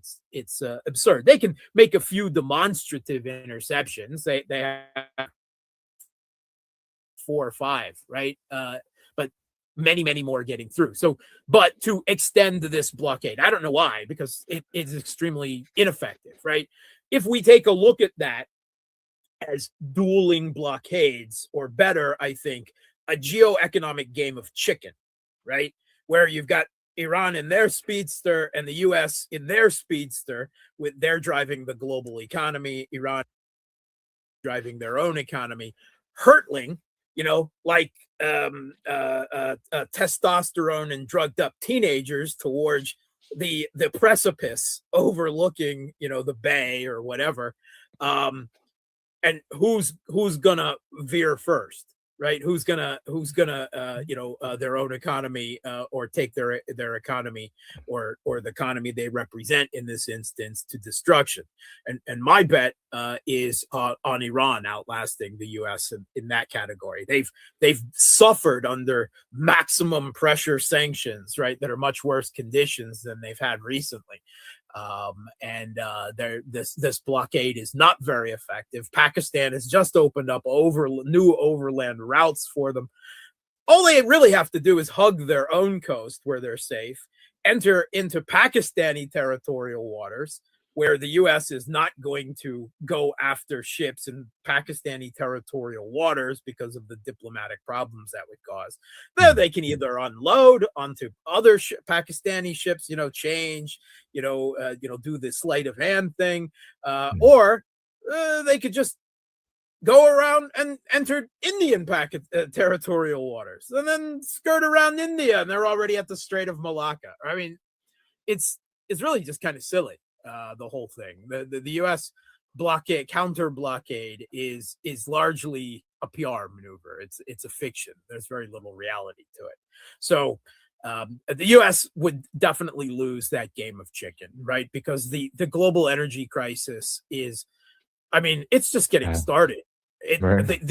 it's actually baked in. It hasn't even, the Economist had a piece out on this week that the markets are still in la land because they haven't factored in the damage to the economy that has already been accrued because of Trump's ridiculous social media manipulating of the market, talking about talks, every other day or whatever. And first of all, that tells us how stupid, I mean, just how inane the entire logic of the markets is. Right. They're like chickens running around without a head cut off, and how bad it is to plan our global economy on the reactions of a bunch of stock traders, commodity traders. So that is not a good option, right? It leads nowhere for the U.S. And to potential global depression, right? Not far off. The second option presented to us by Reuters was that U.S. intelligence agencies were considering the option of Trump declaring victory and going home, and just going home, like he did with the Houthis, right, over a year ago. Trump seems to be good at that, and he's got enough MAGA cultists who will believe whatever bovine feces he shovels them, and the Western mainstream media, occasionally lifts up their head and calls out his BS, but then gets beat down by him screaming about fake news, every bad article that declaims the emperor with no clothes narrative about this conflict and about everything else that he puts out there. So I don't think that is a real option either. Maybe if Iran didn't have control and insist they're going to maintain control, and the U.S. inability to reassert it, or to change that control of the Strait of Hormuz, maybe that might be more possible. More people might be able to be fooled by that, by him but how could he possibly do that when the Strait of Hormuz is still completely controlled by the IRGC Navy? And they're charging a toll to anyone who wants to go through, and Israelis and Gulf Arab states, not invited. That is also an unacceptable bad option. The third option is renewed strikes. And this is the classic U.S. problem. They've got a hammer. The hammer is actually looking pretty shoddy these days, but everything still looks like a nail. And the U.S. just, if we drop a few more bombs on it, maybe it'll submit. That's their strategy. A few more decapitation strikes, right? Take out a few more supreme leaders and IRGC generals, and that'll be it. That's the only hope they have right now. This final blow that they're talking about. Meanwhile, the U.S. media is has started over the last couple to admit, actually, it looks like the Iranians have like 60-70% of their launchers and drones and missile inventories and productive capabilities still, which, if you do a numbers math, they're looking pretty good on munitions against the United States, right? Jeremy Scahill did an excellent piece in Drop Site this week, talking about how the Iranians are very confident diplomatically right now. They're refusing to talk to the U.S. even, except on their terms, because they've got the 3 M's in their favor: munitions, markets, and midterms. And I think that's a nice, catchy summation way of looking at a lot of the salient factors here for the U.S. But ultimately, the U.S. is what they are, and Trump is who he is. They're not going to be able to accept a loss, because a loss to Iran, it would be such a critical body blow to U.S.-led Western global hegemony, because a lot of hegemony is about belief. It is about narrative. And if that narrative is shattered in the real world by Iran's resilience, and then asserting control of one of the major geoeconomic choke points, with the U.S. unable to do anything about it, while declaring victory and going home. That whole hegemony is going to start, shaking like a house of cards.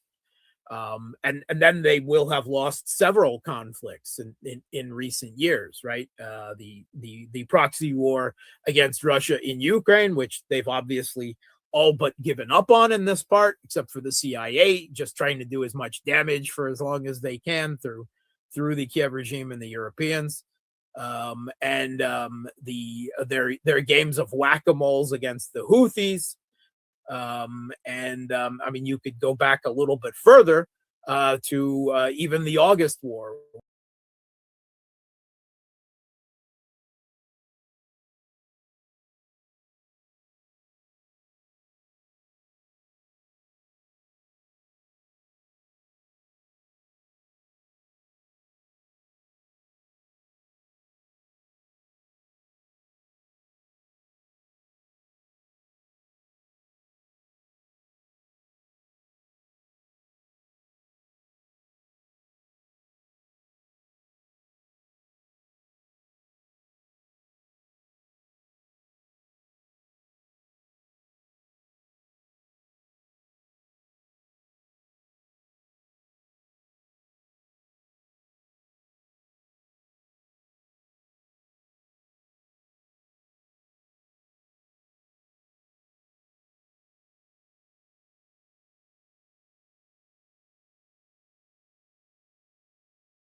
One second, John.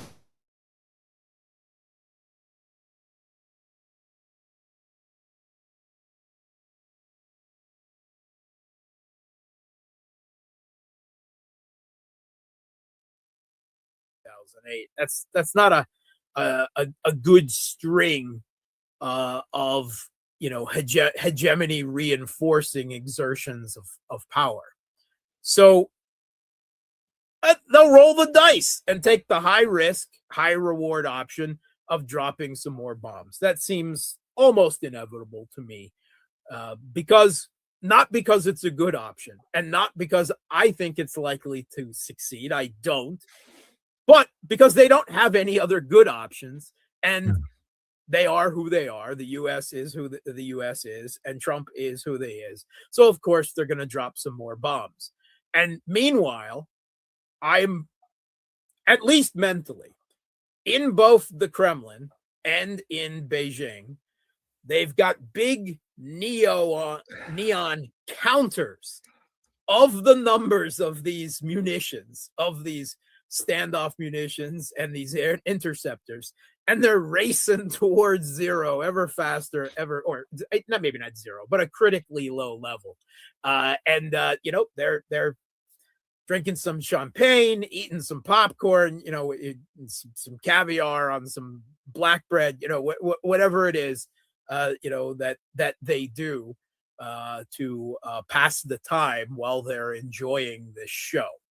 Because this ultimately, in geopolitical terms, and for Russia in economic terms, as long as the Iranian government survives and continues, and as long as it doesn't end in global depression for everyone, then this U.S.-Israeli war, illegal, unprovoked war of aggression on Iran, is a victory for Russia and China, giving them huge freedom of maneuver for years into the future, and probably the biggest geostrategic blunder by the United States in modern history, making George H.W. Bush's overthrowing of Saddam Hussein look, you know, like a Mensa candidate in comparison. Yeah, I mean, that's I think a great summary, Mark, and I think it's important to note that Iran is, I believe, since World War II, the only country in the world that has done this kind of damage to the United States directly on U.S. assets, directly on U.S. bases. Absolutely. It's so it's a historic moment in that regard. And then I'm curious on your reaction to you mentioned them earlier. This whole Dark Eagle. It felt very random that the United States would put out there that they would use this new weapon, this so-called hypersonic missile. And I thought to myself, if this weapon is untested, there's only a few of them, and the other factor here being that Iran also has hypersonic missiles, and Iran probably has more hypersonic missiles. It seems like an escalation ladder climb that could end very badly. But what do you make of the Dark Eagle? Maybe you can help the audience understand what the hell this is and why the U.S. Okay, so this story was intentionally leaked to the media, right? This isn't something, right? Militaries in war experiment with things, right? Oh, Russia and Ukraine are in a constant state of experimentation, evolution, and adaptation, right? I mean, just constant at breakneck speed. But in general, militaries are always testing during military conflicts, right? That's nothing. It sounds bad, but it's really just what happens. But why are they making such a big deal out of it? Why are they specifically leaking? And I suspect it has far more to do with some pathetic attempt at bluff, right? Of suggesting that the U.S. has some card up their sleeve that is really just pathetic and lame. First of all, the Iranians are playing not just chess. The Iranians are playing boxing chess. Have you ever seen that, Danny? You should get life insurance because you never know. My dad has never been in better shape. Lost weight, exercising every day, and he had a stroke. Where it's literally a thing, like it's a sport. It was big among hipsters or something a few years ago. No. Yeah, where you'll play a few rounds of chess, and then you'll ding ding get up and punch each other in the face a few times, and then sit down and play some more chess. Right? That's what the Iranians are literally playing. Meanwhile, Trump, of course, doesn't know how to play chess, and he doesn't really look fit much for boxing. Whatever bravado and bombastic social media posts he might put out there, he's playing poker, right? Because that's all he knows. And this seems to be more of another kind of bluff. And the Iranians got to be like, you're kidding. You've got maybe a handful of these things. They're untested. They haven't exited production, because I did a report on these a few years ago. They've had so many problems with them. Meanwhile, Iran has their own hypersonic missiles, as far the U.S. media really doesn't want to admit it, but there's more than enough evidence out there and written, in big craters all over Israel to demonstrate that at this point. Why would they be scared of that? I don't know. And all of their we found out, over the last 2 months, that all of Iran's big launch capabilities, missile inventories, even their aircraft, their speedboats, they're all in super deep, fortified underground complexes, often hidden below granite mountains that even the US's biggest massive earth penetrators couldn't dent the surface of, right? Maybe take out a tube that can be then dug out, but affecting nothing of the underlying facilities with entire metro systems for moving missiles around to different launch. But I mean, it's total. I hate to put it in those terms, but it's total James Bond supervillain stuff, right? I mean, and they've got like 30, 20, somewhere between 25 and 36 of them. So what is a hypersonic missile going to do against that? Nothing. And it doesn't have penetrative power. It's not going to blow through a granite mountain. So what would it do? Nothing in military terms. And there's no reason for the Pentagon to make a big PR deal out of announcing the testing of it, especially if it doesn't test well. So we have to assume that this is some type of bluff and it's a bad one. But again, the Trump administration is not playing 5D chess here. They're not playing boxing chess. They're flailing around. They don't know what to do. They bit off more than they can chew. Trump ignored advice from his top generals and intelligence people, and instead he chose to believe what Netanyahu and Kushner and Witkoff and Hegseth and I don't know, Jack Keane and other lunatics were saying, and now they're paying the price. And he's in this position where he's got no good options. And he is desperately trying to maintain the narrative of winning because he's so afraid to be seen as a loser. And putting out memes of the Strait of Trump, when the situation is so far from that, that, I mean, I don't know how else to put it. It is literally the emperor with no clothes thing, right? And Trump doesn't look too pretty with no clothes on. And I hate to give you all that mental image, but I mean, that's literally what we're dealing with here. The U.S. military is, on paper, the most powerful military in the world, right? But it's stretched out all over the world. And it's got numerous commitments everywhere. And there's only so many resources that it can bring to bear in any particular situation at any time. And it's fought too many conflicts and had a military industrial complex that is simply outdated. It is a dinosaur. Has not kept up with the times.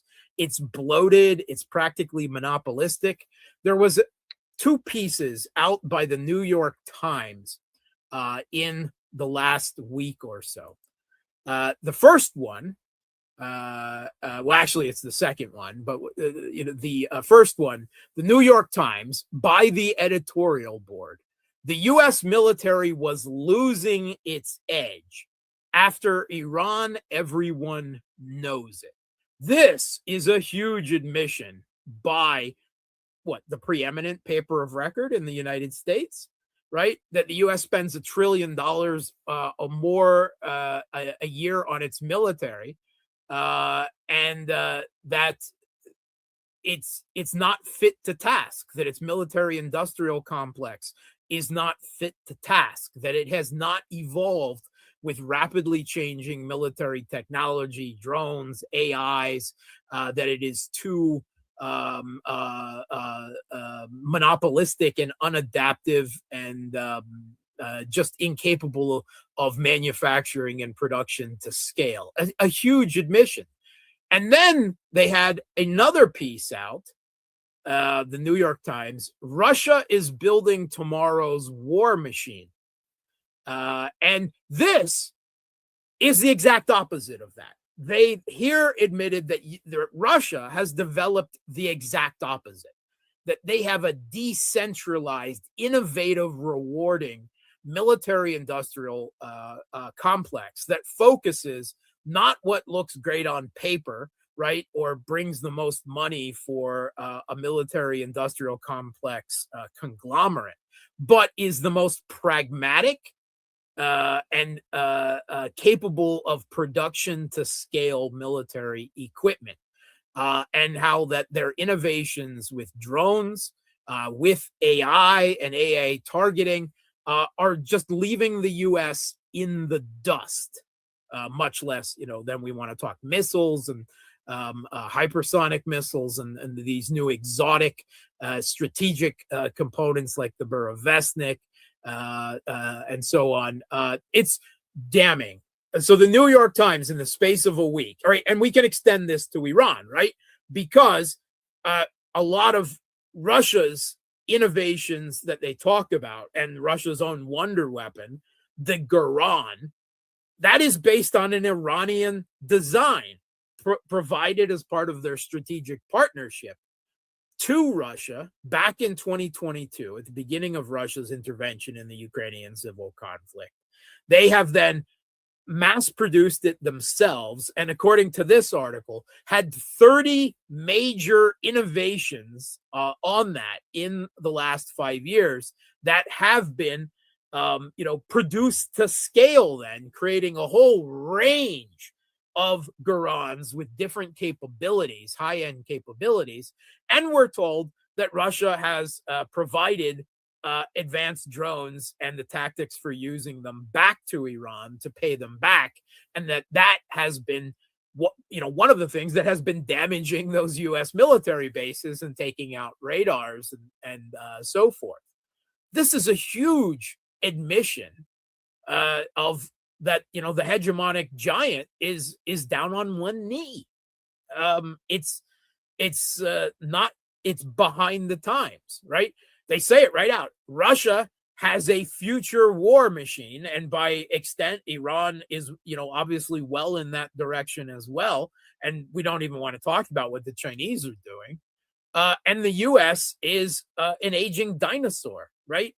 It's a Tyrannosaurus Rex with arthritis that just looks outdated in an age of small mammals. It can't compete in the post-meteor, if you want, in military technology changing terms, that has affected, the global environment now. It's huge coming from a major publication like this in rapid succession, admitting the weakness of the U.S. military and admitting the innovation and strength of its opponents' militaries. Wow. Who knew? Who knew the New York Times would catch up with us a few years later? Yes. Yeah. I mean, certainly is, I think, a very interesting moment in history. And my last question to you, Mark, is this. Trump is doing a dance with Congress, of course, or at least that's what we're seeing with regard to his pronouncement that, the war is essentially over. The ceasefire means no hostilities, so no more war. Of course, we've seen the moves to, I think Israel is reporting that they've received 6 times the munitions from the United States in recent weeks. I think there was some emergency $8.6 billion worth of weapons sent also to the region. But I'm curious if you think that Donald Trump flirting with termination of the war, as he's called it, hostilities being over, the war being over, is he? Do you believe he might be flirting a bit with what you were talking about earlier, where there's almost like a walk away moment coming, especially given the fact that the longer this goes on, the graver the impact, especially on the world economy, is going to be, and we're seeing how really devastating it is now, with gas prices up well above what they were even at the worst points of the active attacks and kinetic attacks by both sides. Our job-ready medical billing and coding training program is the ultimate launchpad for anyone looking to break. Yeah, I think he is desperate, frustrated, scared, unhinged megalomaniac in a bad position, right? He literally doesn't know what to do. And despite his lame social media attempts to present the Iranian government is as in disarray and unable to come to a decision, that's actually a better characterization of himself and his own administration, right? That's pure projection on his part, right? Do I continue the blockade forever? Do I declare victory and walk away? Do I double down and roll the dice on a quote unquote final blow? He doesn't know what he's doing. He is obviously considering all of these things. And I would assume that there's different people within his administration pushing different of these options. And he obviously doesn't know what to do yet. That is clear to me. He's not some 5D chess plan here. He's desperate. He's playing by the pan of his seats. He is emotionally unhinged.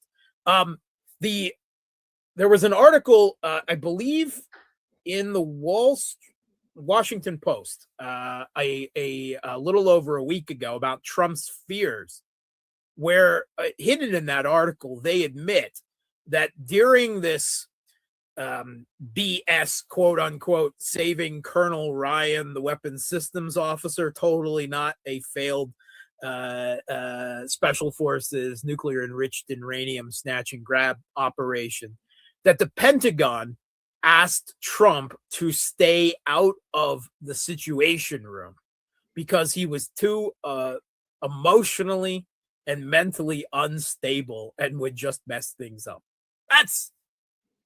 Think about that. Think about what they just said. And if he is not fit to be the commander-in-chief in the Situation Room in a major, when is he fit to be the president? I mean, that's the question that you know, when is he in a mental and emotional state where he is, you know, someone rational that you want in charge of you know, nuclear codes, or at least, you know, there's other stories that you know, he has tried to get control of those, and the chairman of the Joint Chiefs presented him. But anyway, he doesn't know what he's doing is my point. He doesn't know what he's doing yet. And he is basically playing it by ear and letting events and people push him one way or another. And that's why, you know, he's got these three bad options, right? And I can't see any others out there lurking in the winds. And whichever one that, you know, gambling wheel lands on at the end is as your guess as it is mine, because I don't think Trump himself knows. Ultimately, you know, I got a knee jerk. It's the US and Trump. They're going to just try to drop some bombs instead because they just can't take the L. They can't accept it.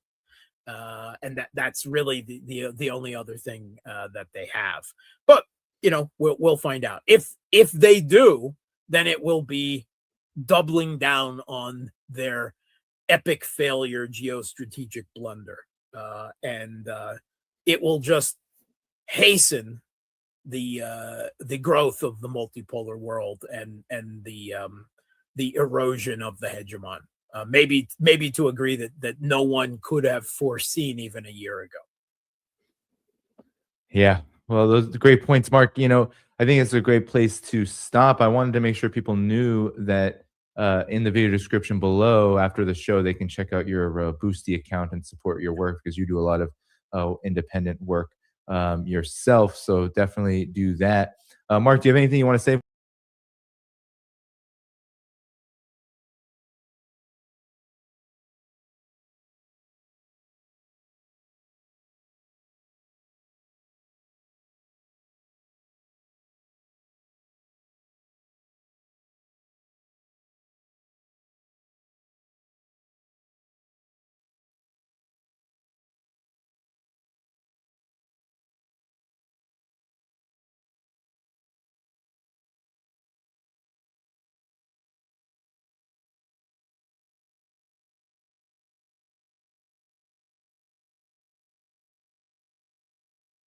Too quiet?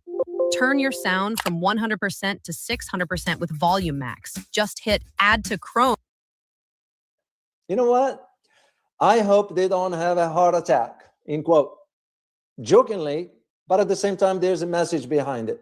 So what is really hiding in the waters of the Strait of Hormuz right now, as we speak? Because whatever that is, that means it could sink a US ship. It could also collapse the oil markets. It could also drag the entire world into a war nobody's prepared for. And the scariest part, you know what it is that American arsenal is already half empty. That is the harsh reality. While at the same time, mainstream media is focusing on a ceasefire negotiations and what have you, Iran is quietly repositioning its weapons so advanced that the United States military planners in the Pentagon are calling it near-term threat to every American ship in the Persian Gulf. I mean, just let that sink in for a moment. And the Pentagon knows what it is to a degree. They're just not telling everyone else. And that's exactly what I found in this episode here, why I wanted to do this live stream, to highlight to you exactly the information that I came across. And I want you to be in the know. So you're gonna be in for a treat, if I'm gonna use the term here.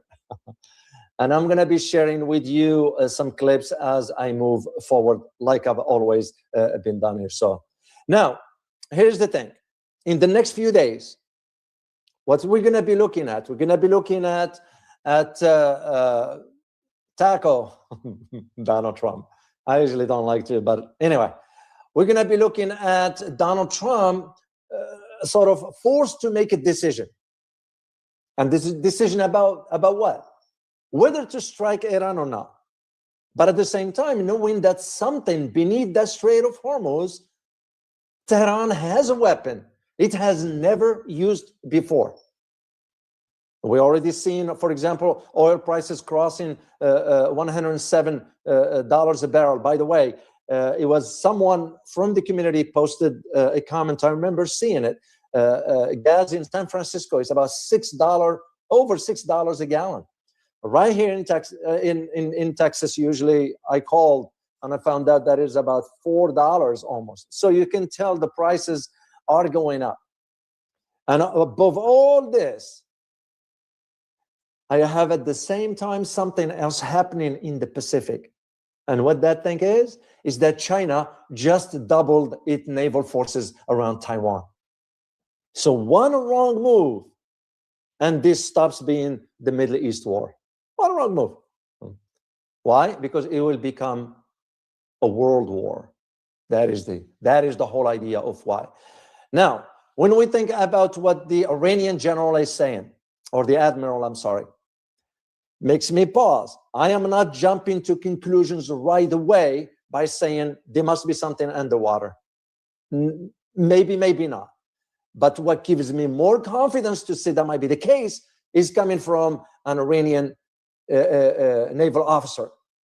If it would have come from, let's say, an Air Force general in Iran, we'd be talking about something else. We don't know at this point yet. So I'm going to go through the analysis with you. And of course, we'll tackle this at the end as to also solicit your feedback about what do you think.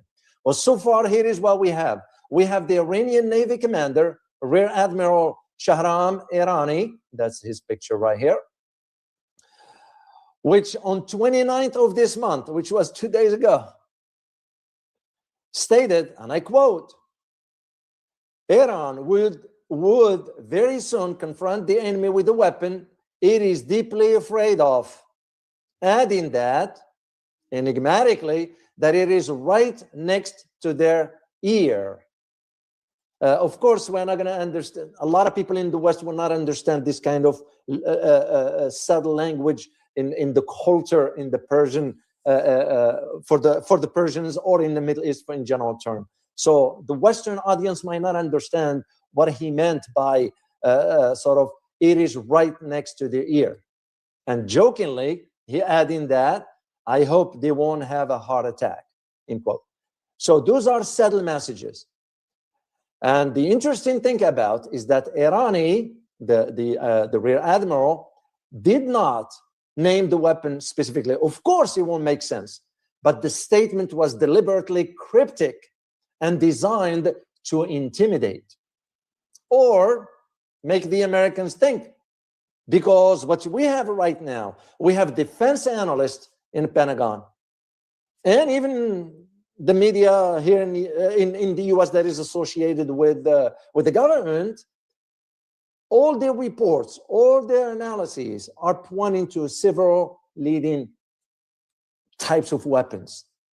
We don't know. So I'm going to share first clip with you. And again, just for you to see, I'm not saying that's what it is. It's because I don't know.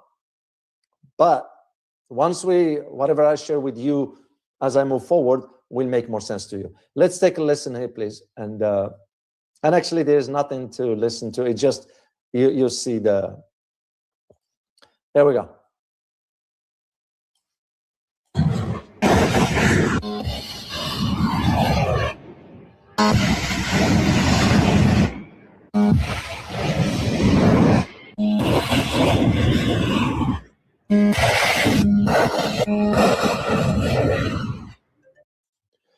Now, there is a conversation that I came across. When I say conversation, I'm referring about analysts talking to each other from different parts of the world regarding the new type of drones, which, by the way, many are finding out now that the US have nothing against it.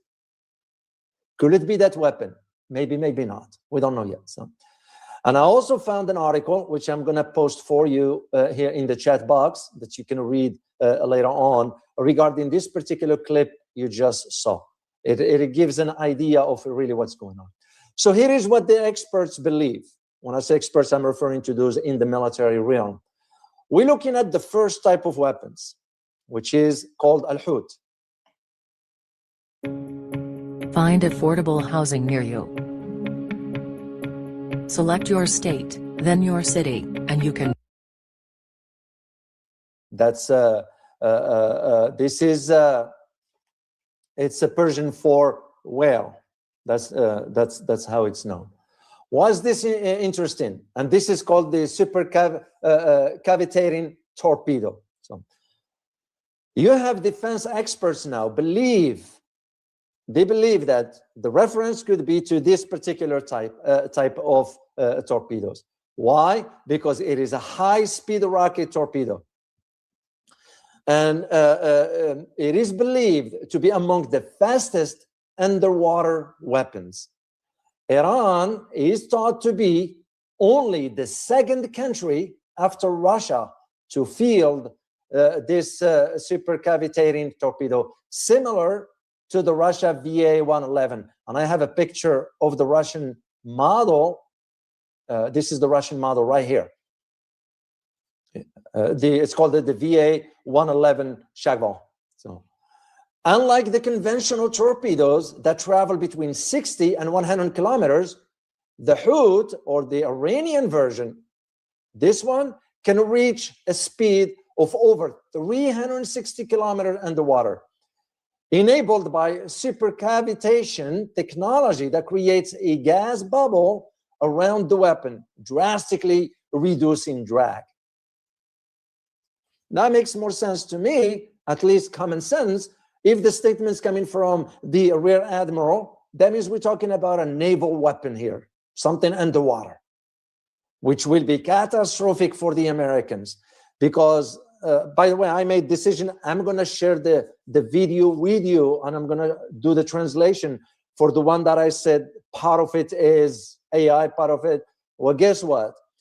I reached out to someone that I know and asked, but I couldn't get the direct answer, and I can understand why, because it's sensitive info. I put the two and two together and figured, you know what? This might have happened. It's just the media in the US are keeping a lid on it. So I'm going to share the clip with you later on, but you reach your own conclusion. Now, we talked about the Hut first, okay? The second option we could think of, according to these military experts, is that we're talking about naval mines. And this is, again, the particular US concern that has over that. Why? Because Iran has already laid sea mines in the Strait of Hormuz. And it has done in past conflicts. As a matter of fact, I'm going to take you to 1988 with an event that took place. Take a look here. What happened back in 1988? That was the incident in which the USS Samuel Roberts, that was the one you're looking at, right here, struck an Iranian mine, breaking the ship Neo and injuring more than 60 sailors. You know, I found the picture black and white with the ship with a hole in the middle. I didn't want to post it. I wanted to post this for you. But again, the threat is keen, seriously. That's why now the Pentagon is very concerned about this one. And the third one, option or type of weapons we might consider, is the underwater asymmetric drones. This is a different ball game altogether. And this is, once again, the planners inside the Pentagon are kind of working around the clock to develop some sort of options to counter Iran's small, fast attack boats, because we don't have anything to deal with this. The mine laying vessels and other asymmetric assets, because that has helped so far Tehran effectively, that's the key word, effectively shut down the key waterways. And one thing also that Iran has also previously deployed or developed, anti-submarine UAVs.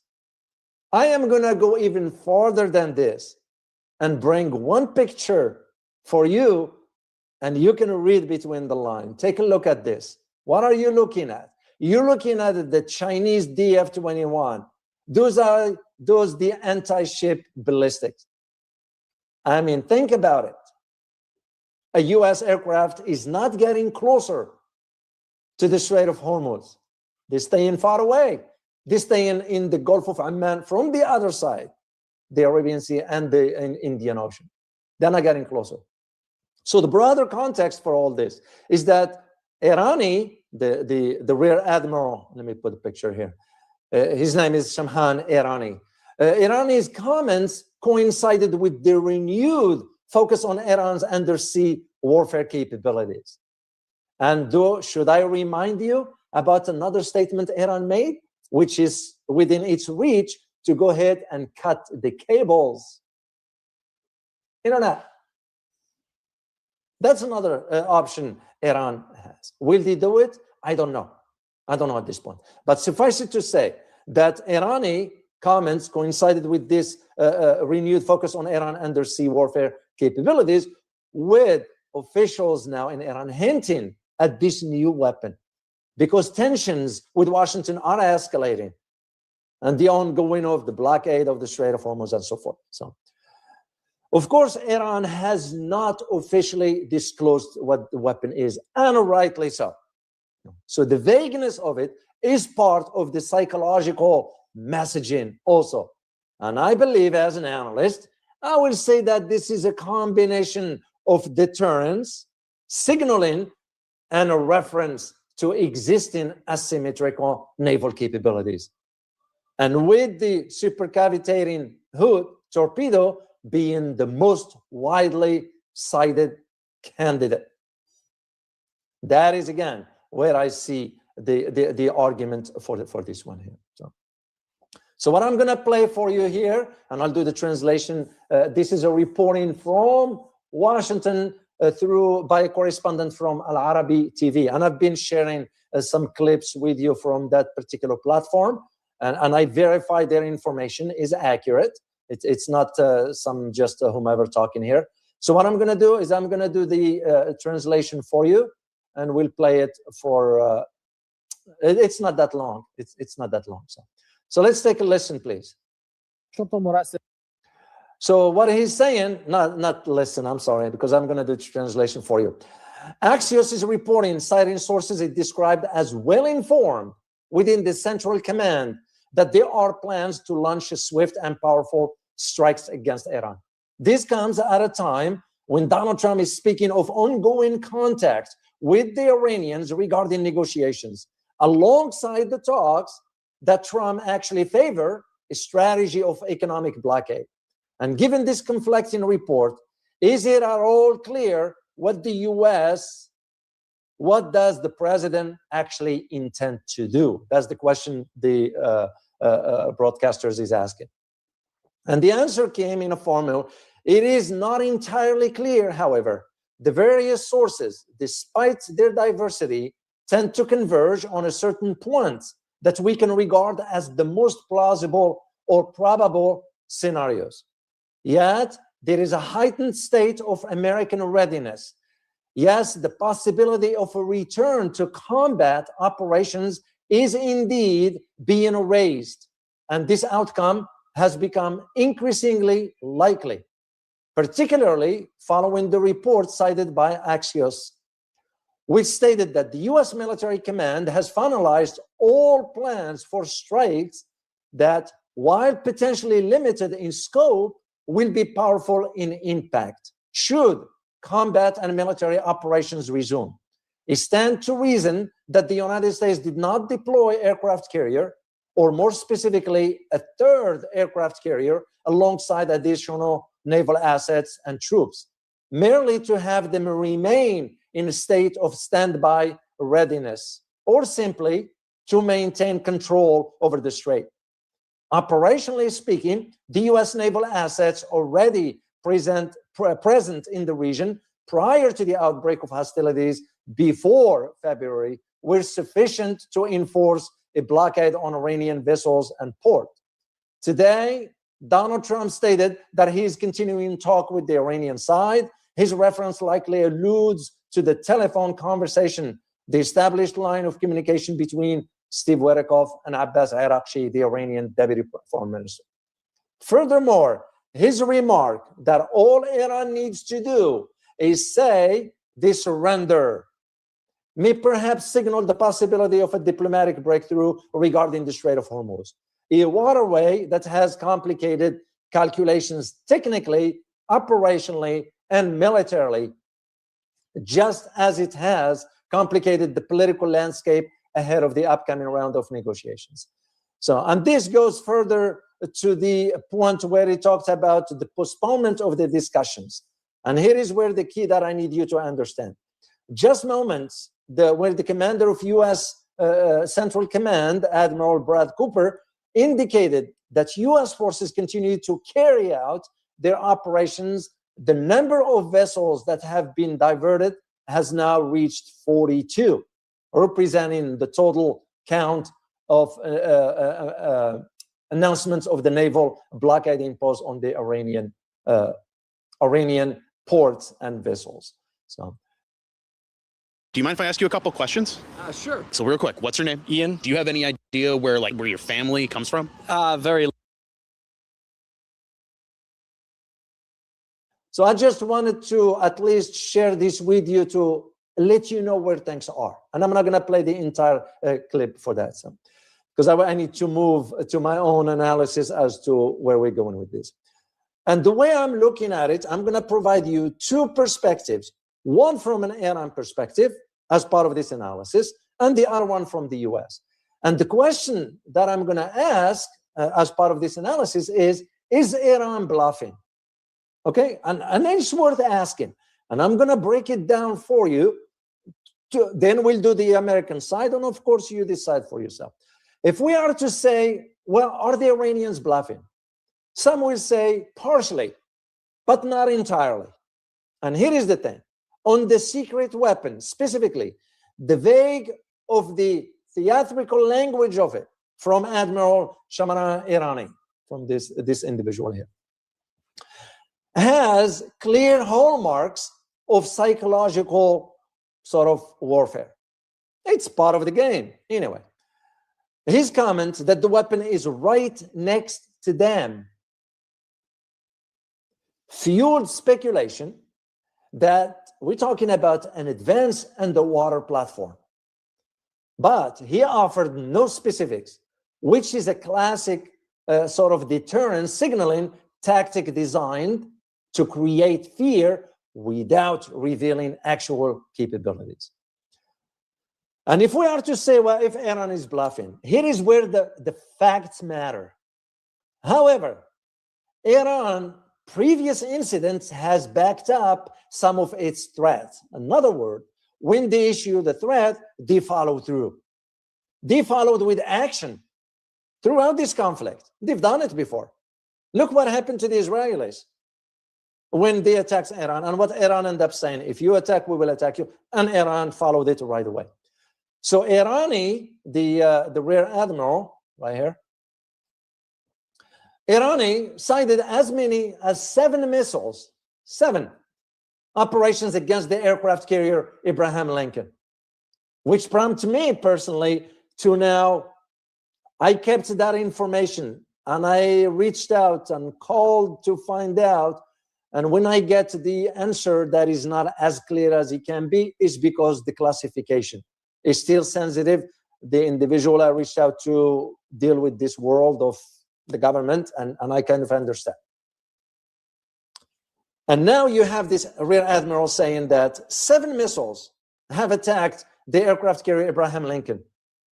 And he also stated that the retaliation prevented the US from launching aircraft or conducting air operations from the carrier for a period of time. That's why the aircraft had to leave the area and go to Cyprus for repair, even though they're saying because it was caught in fire inside.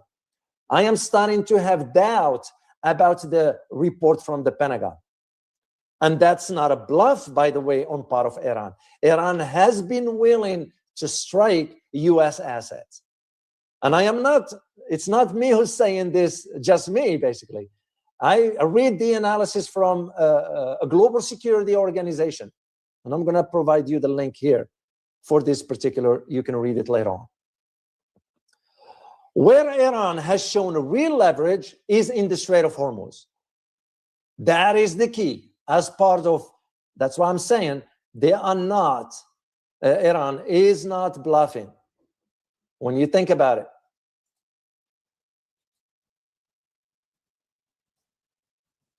Okay, let me see why this is not moving. Let me reload this here. Year after year, our salary survey shows that certified medical billers and coders earn higher salaries than their uncertified.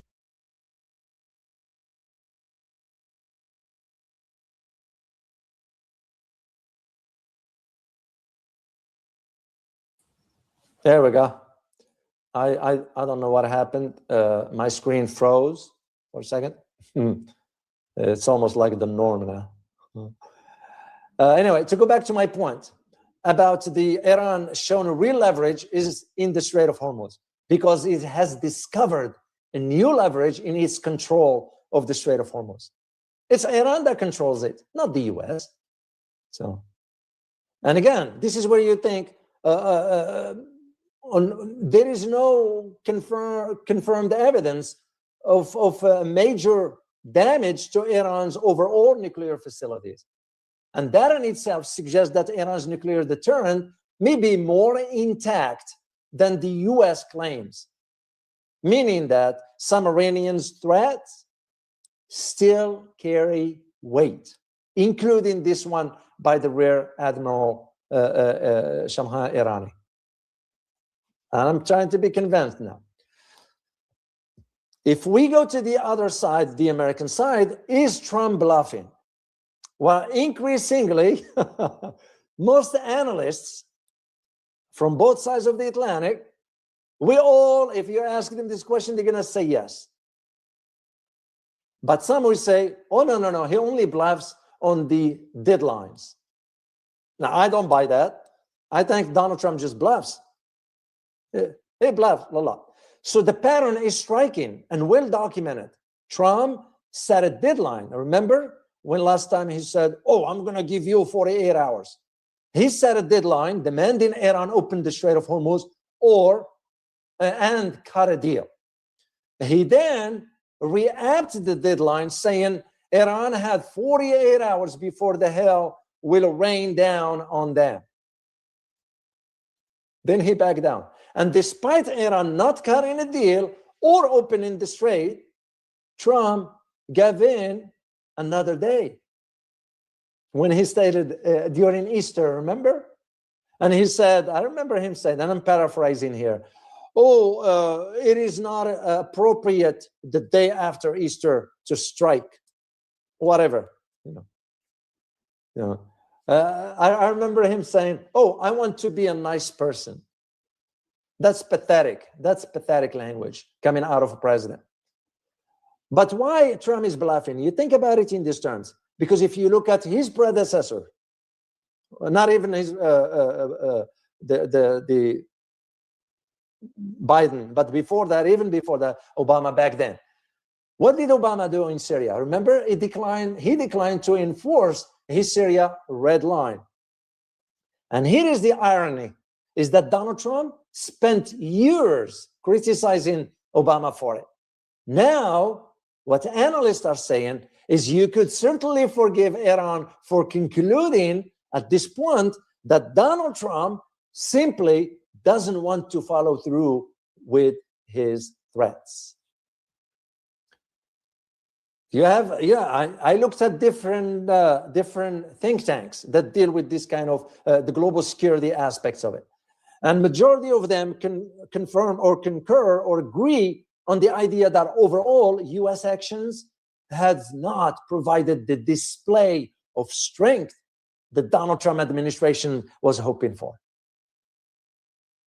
Are you a parent who still has an adult son who's living at home? For example, you come home after a long day of work and you find your son is sitting there on the couch watching Netflix, or maybe he stays up all night playing video games. Or maybe he's already been to college. You've sent him off after a successful run. There is a reason for all that. Because now you have the US depleted of the ammo stockpile in the Middle East. And also, what this conflict showed, it showed the limit of existing American capabilities.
Checkball.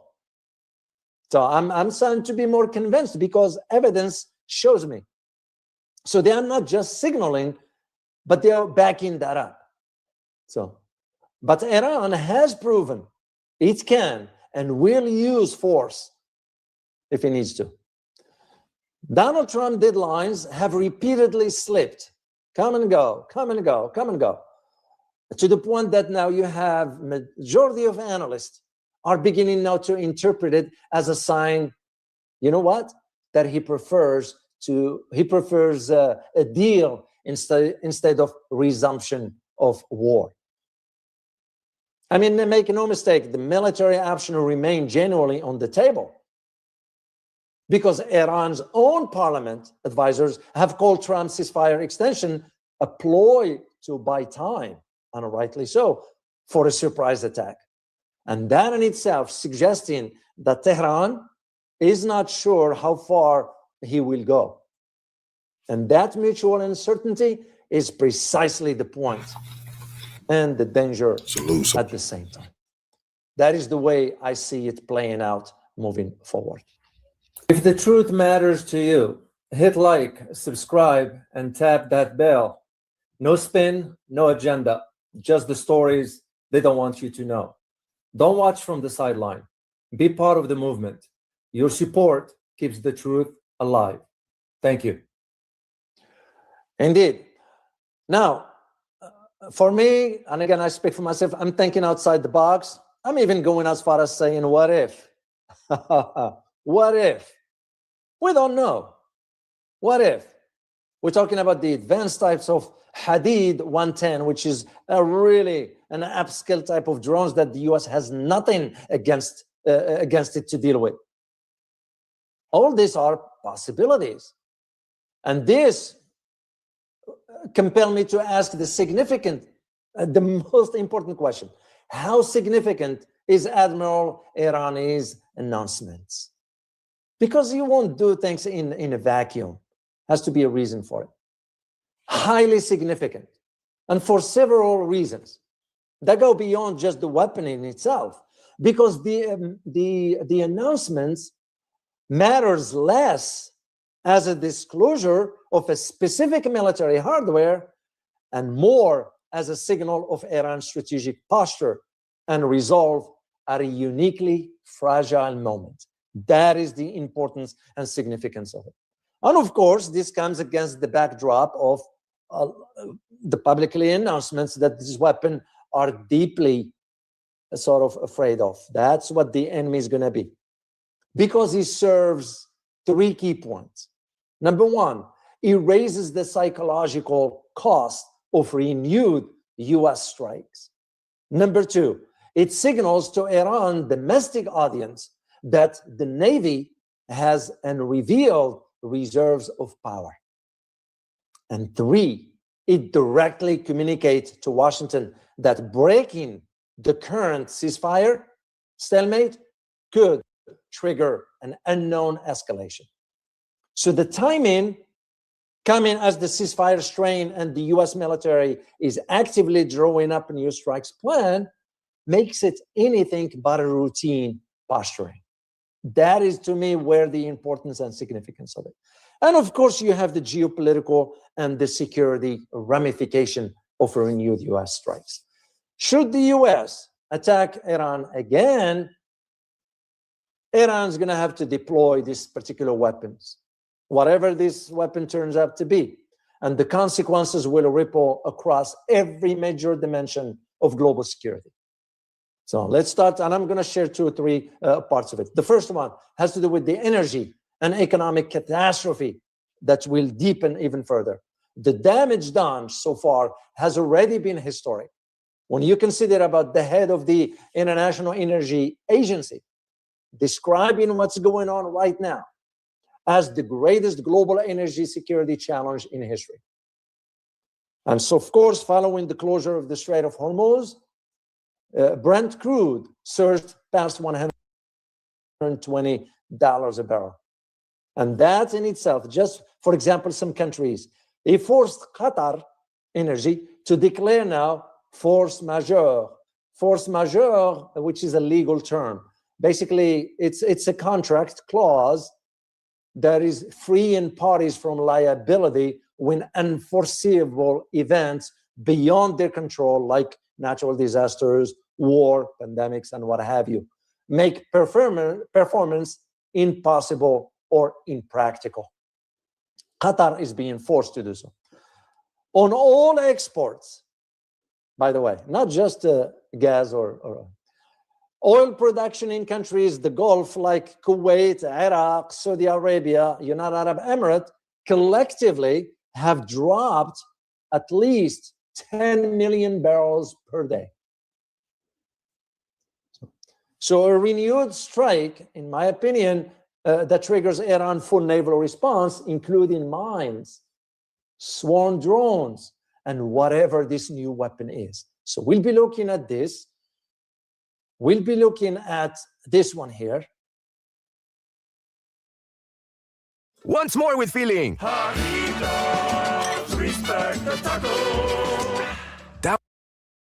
And we'll be looking at a new type of weapon that Iran just developed, and that's called Asdar. I have a picture of it right here. This is the Asdar stealth underwater drone. Once again, I'm saying, and please share your feedback in the chat box with the community. Do you think Iran is bluffing? I don't. What do you think? And this again, where you think in terms of this what Iran is doing, because all what Iran is doing could push these numbers dramatically higher for what's going on from the energy perspective. And you have Iran Deputy Parliament Speaker warned when he said, and I quote, "We realized if we place our foot on the throat of the Strait of Hormuz and Bab el-Mandeb, 25% of the world economy will be affected." That's what he's referring to. The two locations, the Strait of Hormuz and Bab el-Mandeb. Right there, Bab el-Mandeb. Very, very sort of poignant, because gas prices in the US have already risen by about 27% since the start of the war. I mean, think about it. A second major disruption will be extraordinarily difficult for Trump to absorb politically. Number two is the military, or the US military position, which is critically exposed. This is one of the key. This may be, in my opinion, the single most alarming strategic reality underlying Iran's bold posturing. Why is this important? Because over the last few weeks, since the war started, the US military expended at least 45% of its precision strike missiles. 45%. It spends at least half of its THAAD missiles inventory, and nearly 50% of its Patriot air defense interceptors. And this is not my word. This is according to think tanks that deal with this, like, for example, the Center for Strategic International Studies. That's their main focus, is the Department of Defense. So the high ammunition expenditure have created now a window of increased vulnerabilities in the Western Pacific. And this, once again, not my word. This is the word of a retired Marine Colonel, Mark Kansian. I think I have a picture of him. Let me see. No, I didn't. I thought I had it. Retired. Let me see if I can get it for it. It's always nice to put a face to a name. Yeah, right here. I found it. And what he's saying? He's saying that it will take at least a minimum to 4 years to replenish these inventories, and several years after that to expand them to where they need to be. Makes you just wonder. So Iran war, like I said at the beginning, the end of the US and Israel dominance in the Middle East is coming at the hand of Iran. So I'm not surprised. Iran war has exposed now the US, and exposed one reality, is that the United States is not ready for a major war. Iran has a clear advantage in drones, like I showed you earlier. This type Hadid 110 is something completely, we have no clue how to deal with it. And that's one that Iran has. So has the advantage in the drone warfare, both in the air and in the sea. And in the sea, you have this particular type right here. Those are drones, the stealth underwater drones. And the US is far from being competitive in the drone space, let alone being ready to create a hellscape for China. Think about it. If US is facing this with Iran, how do you think US is going to face China? And again, I need to bring this up because it's on the table.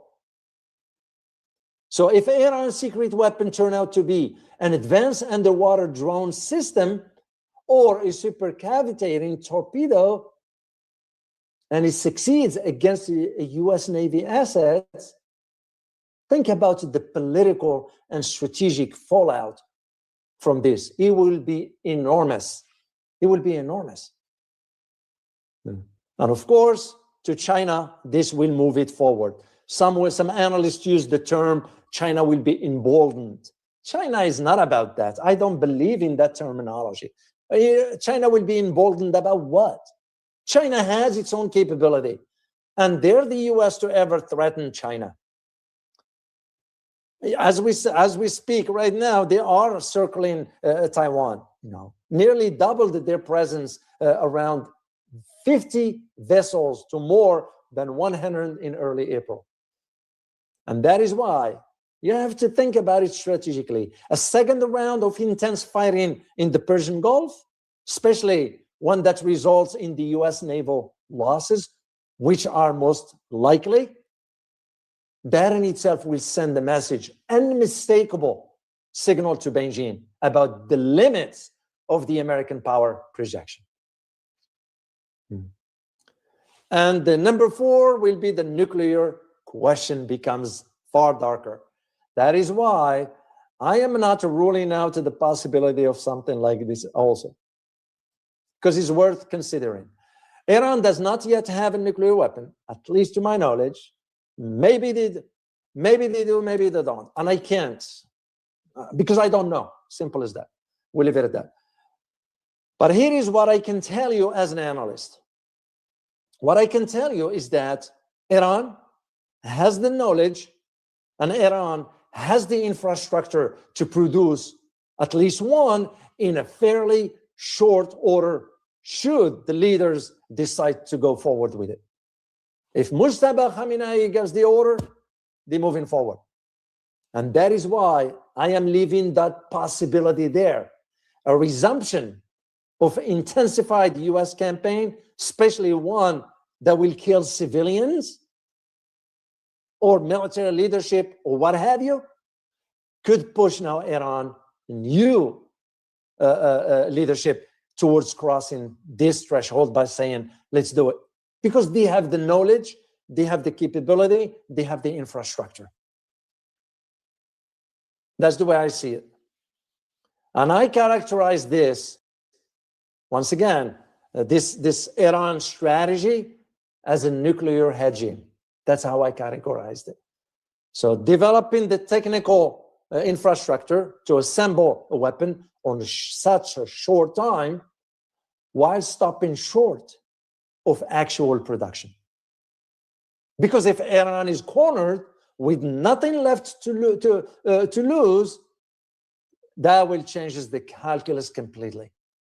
And that is, again, to put the perspective of the admiral, the Irani's statements within the proper context, is that the announcement is significant, not because the weapon is definitely a game changer. No, in a military sense. No, but because it arrives at the precise moment when the United States is most constrained. Depleted stockpiles, fragile ceasefire, distracted administration, confused. And that's why this announcement is designed to raise the perceived cost of the resumed strikes to a level that makes the diplomatic track look more attractive. Whether it succeeds depends on whether Washington reads it as a deterrence or as a weakness. I don't know. I'm not part of that conversation in Washington, and I don't want to be anyway.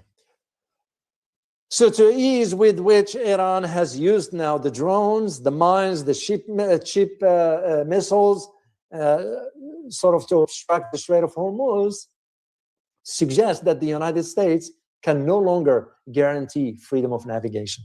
Remember, the US will go to the South China Sea and say, hey, it's freedom of navigation. No. What Iran did, it proves that the US cannot guarantee that. Even against weaker adversaries. You think about the sea lions, how they are. Where geography now and the proliferation of the inexpensive weapon put even a powerful navies at a disadvantage like the United States. So the strategic reality, more than any single new weapon, is what makes the current moment so dangerous. That is, again, the key factor. And I'm going to play the clip for you and do the translation of the one that I've been holding on because I wanted to confirm a few things. And when I get the word, that the individual I asked and said I can't answer, and I can understand that, it convinced me that something major has happened. So what I'm going to do is I'm going to share the clip with you. And once again, I give credit to Al-Arab, to News Time. That's the one I get this. But I'll let you decide for yourself. So, because that's how we do it in this community here. So, all right, let me share it and I'll do the translation for you. The future of rest has arrived with the Purple mattress, and you can find it at Living Spaces. Check out Cheddar's new weekday lunch specials, starting at $8.79. Featuring items like the classic chicken sandwich, homemade chicken. Okay, and what it says right on, it says breaking. So let me do this one here. And we're going to start it. And I'll let you just watch at least, but I'll do the translation for you. It was clear tactic designed to overwhelm air defense systems and saturate them with advanced barrage of missile threats. These missiles, believed to be precision-guided munition, struck their target directly, penetrating protective layers and triggering a series of consecutive explosions deep within the vessel. The blast following the initial strikes were of unprecedented violence. Their concursive force heard from great distances. Field sources confirmed that massive quantities of ammunition stored inside the ship has ignited, resulting in the incineration of thousands of tons of ordnance, effectively transforming the vessel into a colossal explosive device that compounded the catastrophe with every passing moment. The scene unfolding now is by any standard catastrophe. Flames are devouring vast sections of the ship's superstructure, while the sounds of secondary explosions ring out ceaselessly. Meanwhile, rescue teams are struggling to bring the situation under control amidst extremely perilous conditions. As of this moment, precise figures regarding human casualties remain unavailable. However, preliminary indications suggest significant injuries and losses among the crew. This attack, described by analysts as a calculated preemptive strike, raises grave questions. Are we witnessing the onset of a direct confrontation between Iran and the United States? Was this attack a message of deterrence, or was it in reality a declaration marking the entry into a new phase of open conflict? Conversely, US forces in the region are currently on a state of maximum alert. Readiness levels have been raised to their highest tiers, accompanied by urgent movement of naval and air assets converging towards the sites of the incidents. Furthermore, reports indicate that regional defense systems have been activated in anticipation of any additional attacks. On the Iranian side, no detailed official statements have been issued thus far. However, sources close to Tehran have hinted that the operation was conducted in response to imminent threats and was aimed at preempting a US strike that was reportedly in the works in the works. Scenes of hell are unfolding across the waters of the Arabian Gulf and the Sea of Oman. In a daring and devastating Iranian assault, the Iranian Guard launched a single unprecedented wave of over 120 advanced ballistic and cruise missiles aimed directly at the largest and most powerful US military vessels in the region. I can see thick black smoke billowing into the sky like infernal pillars, while flames rage across the massive vessels. A ship once regarded as the very symbol of US naval might. Hundreds of tons of heavy ordnance, missiles, and shells are now burning within their magazines, and millions of tons of explosives are being reduced to ash and flame, consuming everything in their path. Secondary explosions are erupting in rapid succession, much like a raging volcano, with tongues of flame soaring dozens of meters high, illuminating the sea as if it were broad daylight in the dead of the night. This preemptive Iranian strike descended like a thunderbolt amidst the skies of escalating tensions, serving as a direct response to what Tehran has characterized as acts of US maritime piracy and Washington's violation of the temporary ceasefire agreement.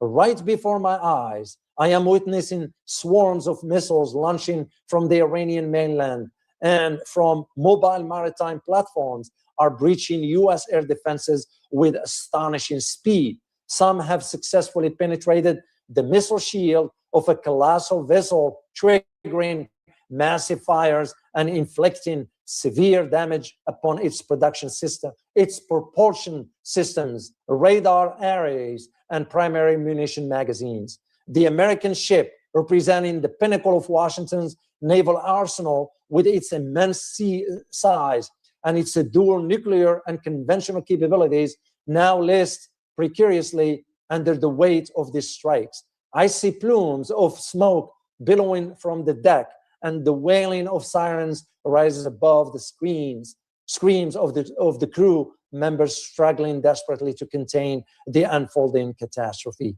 Billions of tons of advanced munition, ranging from Tomahawk missiles to air defense interceptors, are erupting in a single missile fireball. The chain of explosion shakes the very waters beneath, sending out shock waves that cause neighboring vessels to shudder. This scene is no mere conventional military assault. It marks qualitative shift in the regional balance of naval power. Today, Iran has proven its capability to strike at the very heart of the US Fifth Fleet, utilizing precision missile arsenal. It has painstakingly developed over the years, despite the burden of international sanctions. The missiles were launched in a successive wave. The first designed to overwhelm radar systems, the second to achieve penetration, and the third to deliver the final decisive blow. Some of these projectiles bypassed the sophisticated AG's defense systems, striking vital targets and igniting vast stockpiles of ammunition, quantities sufficient to sustain entire wars. The past few hours have witnessed one of the most ferocious naval attacks in recent history. So that is what I want you, and it's almost the end here. So that is what I want you to see. And again,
okay?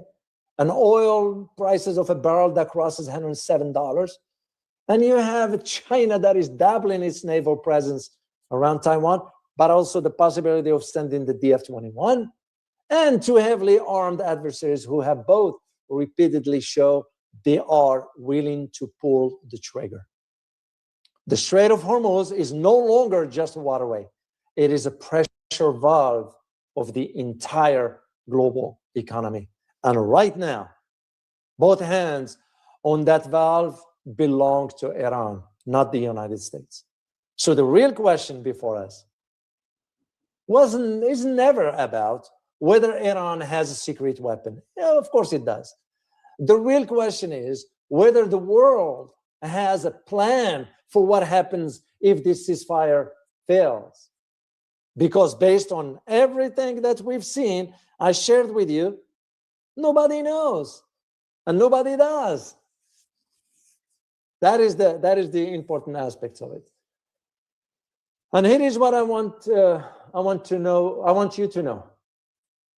What I want to know from you, as a matter of fact, as I read every single comment, do you believe, in your opinion, Iran's secret weapon is real? Or is this just the most dangerous bluff in modern history, military history, that is? And if the US strikes against Iran once again, will Iran deploy it? And if it does, which country do you think ultimately will back down first? Iran or the US?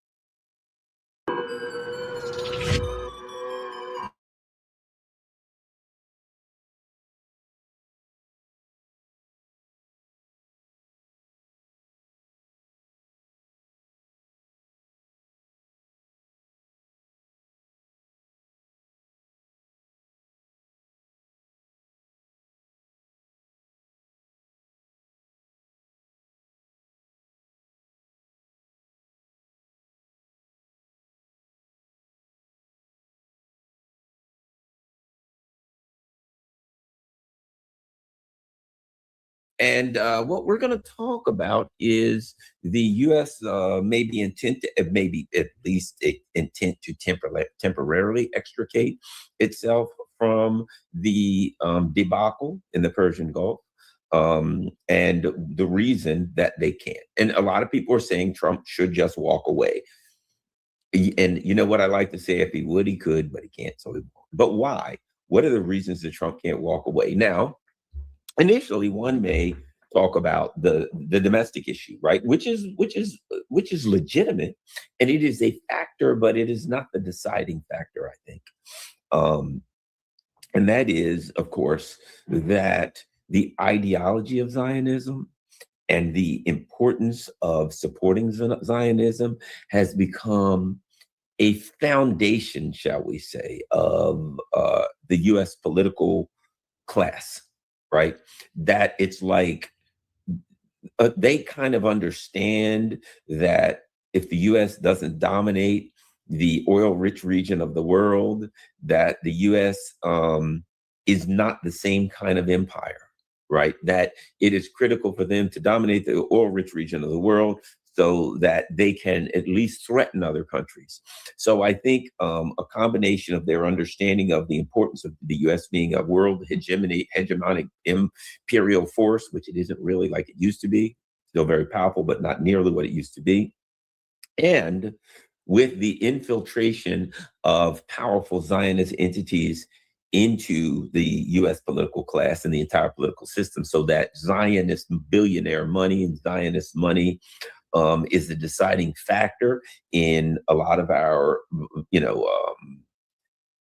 political races, in who's in charge of various parties, of who's in charge of various corporations, media entities, so that the Zionist infiltration and the incestuous relationship between the Zionist, world Zionism, put it that way, which is inextricably linked to the British Empire. A lot of Americans don't understand that the British Empire is still at the heart of a lot of this crap, but it really is.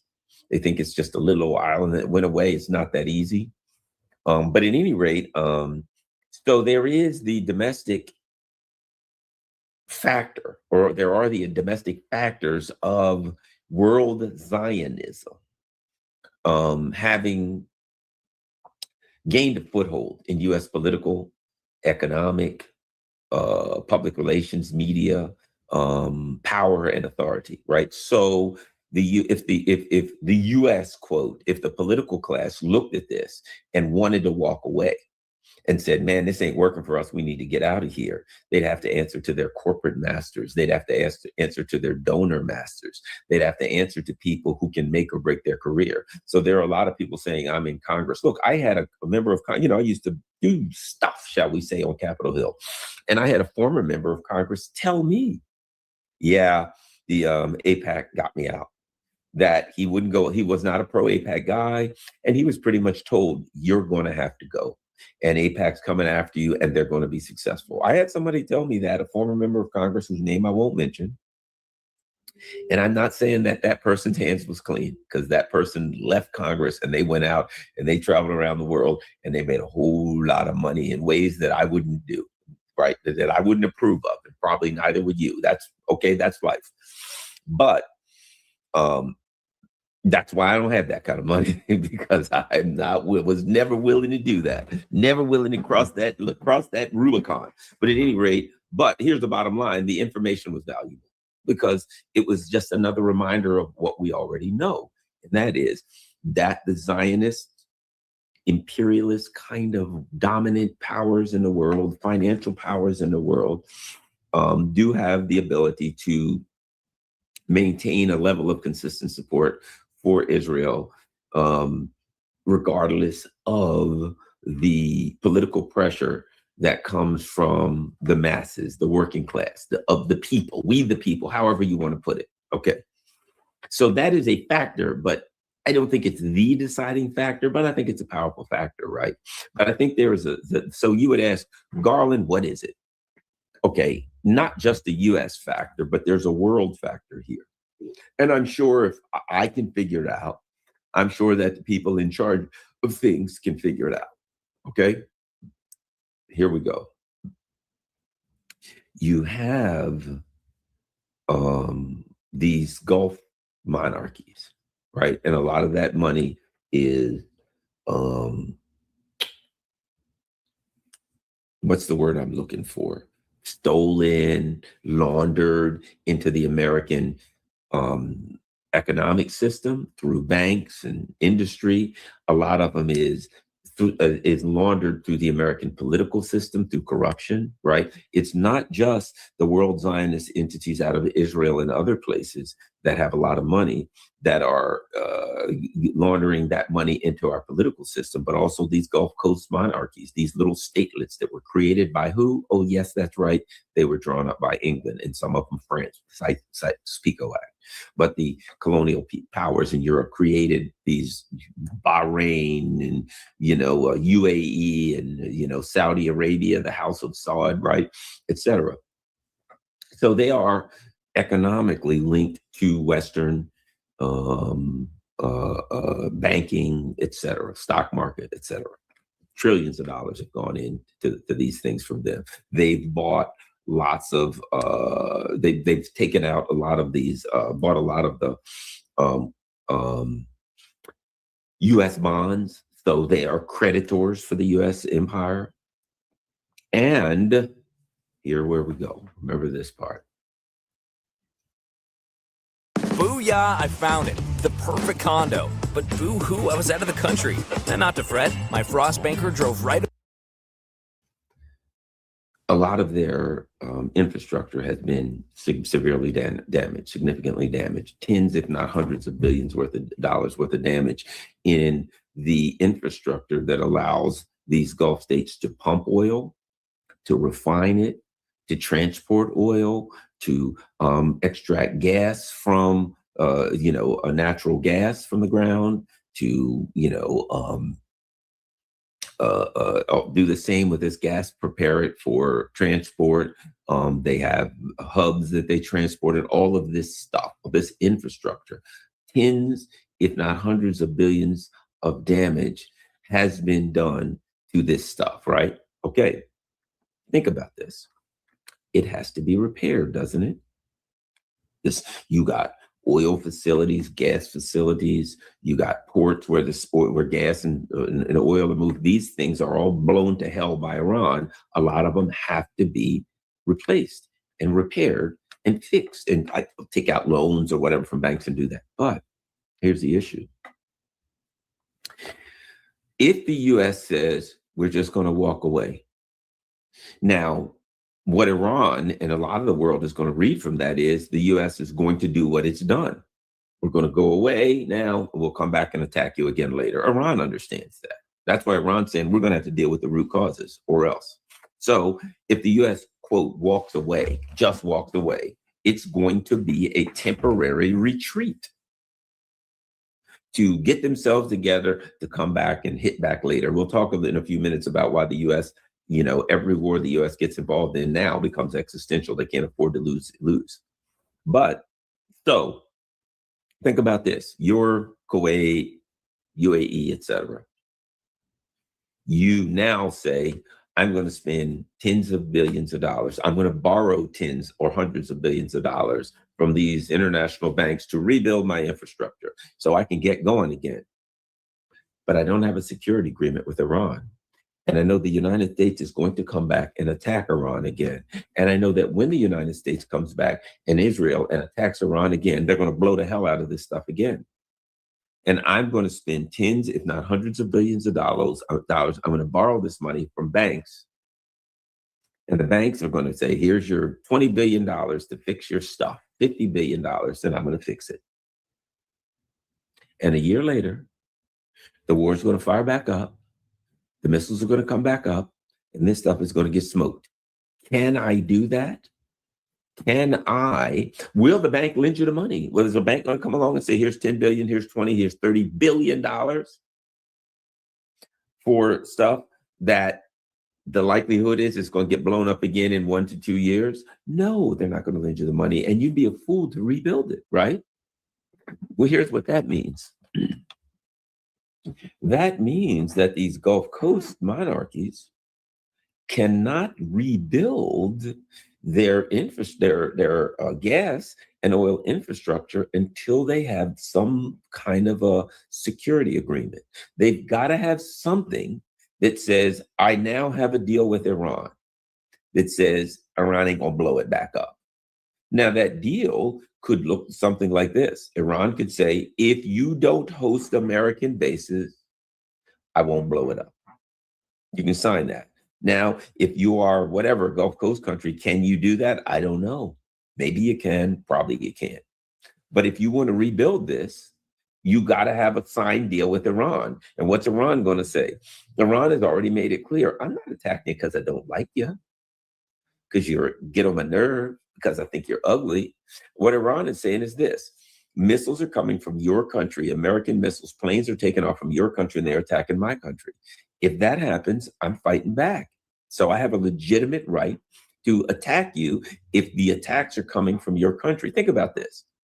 Do you think if right now, Russia, China, North Korea, all the countries that we're told are the evil adversaries, right? Which I don't agree with any of it, but let's just say for the sake of argument, Russia, China, North Korea all build bases in, Guatemala. And they start firing missiles at the U.S. from Guatemala. Do you think the U.S. is not going to hold Guatemala accountable? Do you think the U.S. is going to say, well, other countries are doing it and they're coming out of Guatemala, but you know what? It's not Guatemala. No, the United States is going to attack Guatemala with everything they've have. Why? Because they're being attacked from Guatemala. The Guatemalan government had said, go right ahead, fire missiles from our ground. Of course you're going to attack. That's reality. So how can UAE think that they're going to have American bases, American drones and missiles, and that all of these things are going to be fired from their territory, and Iran is not going to respond on their territory? I'm sorry, that's the way war works. Okay, that's just it. That's the way it works. You're responsible. So, okay, you're going to get it. So my point being that if these countries say, United States has walked away, They're out of it. And then they say, okay, well, what are you going to do? Well, we've talked to the United States. No, this stupid phone. I hate that. This, I'm going to cut it off. They say, here's what we're going to do. We're going to let the United States rebuild the bases here. At Living Spaces, we design and develop products that are timeless yet on trend. The Mariko Dining Set for 8 combines Scandinavian. I can't get my phone. Come on. Power off. There we go. We're going to let the U.S. rebuild the bases there. Iran's going to say, fine, that's up to you. But let me tell you, you're going to get the same thing again.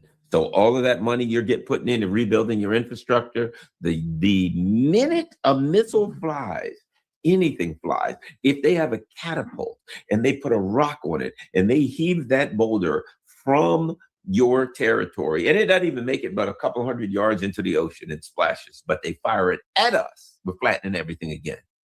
So spend your money, rebuild all your infrastructure, all you want to, but as long as you got American bases, you wait till this thing starts up again and you're going down again. Can the Gulf states rebuild under those circumstances? No, they cannot. I don't even think they can get financing to rebuild. So if Trump just walks away, the Gulf states are not in a position to get oil. If he just walks away, let me ask you this. Two things. Number one, Iran has said, okay, yeah, well, whatever. But here's the deal. We're still going to have the Straits of Hormuz and we're going to charge people to go through it. Nothing you can do about that. Walk away or don't walk away. There ain't nothing you can do about that. But if in fact you end the war and don't just walk away and we sign some kind of a final agreement and we come to an agreement on things that you're not going to attack us anymore, we can at least negotiate how we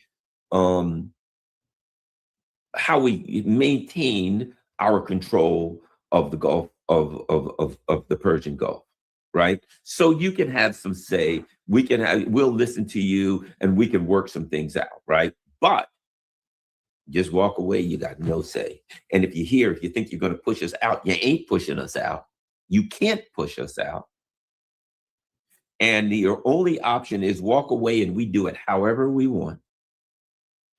Or negotiate with us and we come up with something that while you won't have a lot of input, at least you'll get something out of it.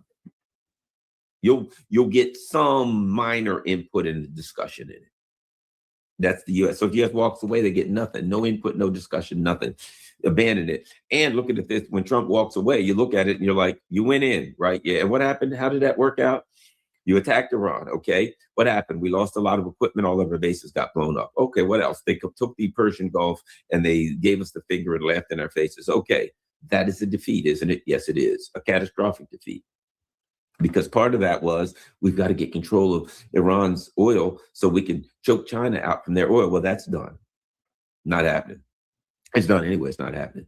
But so my point is the Gulf state must have a security agreement in order to rebuild. They have to rebuild a lot of infrastructure and they need a security agreement. Otherwise, they're just rebuilding infrastructure that's going to get blown up again. And nobody's going to finance that and they can't really do it. It's of no value. So I don't see how Trump walks away. The combination of at home, the domestic power of Zionism, which will beat him up, at home, the politics of a election season we're going into, whereas he's going to be, just beaten and tattered. All right, let's go to the election. What happened? We just lost the war. Who wants to go into an election season having just lost a war to Iran? Going in, and oh, by the way, the price of gas is through the roof. Inflation's going through the roof. The price of everything is going through the roof because you started a war and you lost it and had to run away with your tail between your legs. Now, unfortunately for Trump, there ain't no way to avoid that. But my point is, how does he walk away and face that? How does he walk away with no security agreement? Because guess what else? As soon as Trump walks away with no security agreement, the Russians are already working on that, and the Chinese. And the Russians and the Chinese are going to come in. And the Gulf states and all the regional states are going to say, we got left high and dry and we got screwed. And the Russians and Chinese will say, in fact, you did. And we have a resolution. And oh, by the way, we're real good friends with Iran. And oh, by the way, we supported Iran. So let me say this, whichever Gulf state you are, we can say to you that if you sign a security agreement with us as the guarantors, we can guarantee you that Iran will not attack you. But you're not going to be able to have American bases there, because if you have American bases in there, inevitably, at some point, the Americans are going to reattack Iran from your shores. And when that happens, you're going to get attacked again. So we'll create this dynamic wherein there's a security agreement and you have us as the guarantors, but you can't have American bases. There ain't no way to get this done. As the REM said, you can't get there from here. So you can't do that. So what are you going to do? The Gulf states don't have a lot of options right now, to be quite frank, because the direction they're going in now is they're running out of money. They're up to their ears in debt. And there is no future on the horizon. There's no time ahead on the horizon where this thing will be fixed. They can't look and say, well, in a month, this will be fixed, in 2 months, in 3 months.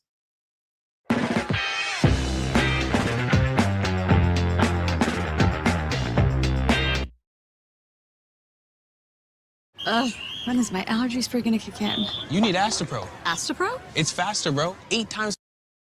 No.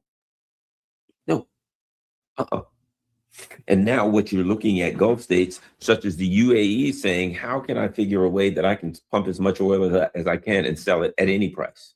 Because I have no money coming in. And with no money coming in, I can't pay my debts. I can't keep my country going. What am I going to do? So now they're looking at ways to sell the oil any way they can. And the bottom line is what Iran is saying, if this war starts back up, number one, you ain't going to be able to sell it. The Straits of Hormuz will be mostly closed and you'll be under fire. And if you Americans are stupid enough to come in here and attack our infrastructure, well, then you ain't selling none of it because your infrastructure is going to be obliterated. So it's a tough position. Now, let me add this. The War Powers Act was supposed to, the 60-day time period in which Donald Trump had to get authorization. He had started this war, but it's a whole, I'm not going to get into it, but the view was that Donald Trump had 60 days to get authorization from Congress to continue this war. And that was Friday, yesterday. And the Trump administration simply said, one of the things he said is that the war is terminated, so we don't need to do it. Now, his argument for termination is dubious at best, in that he says, well, because we are in a pause in the fighting, in a ceasefire, that that means that the fighting is not going on, so it's effectively terminated.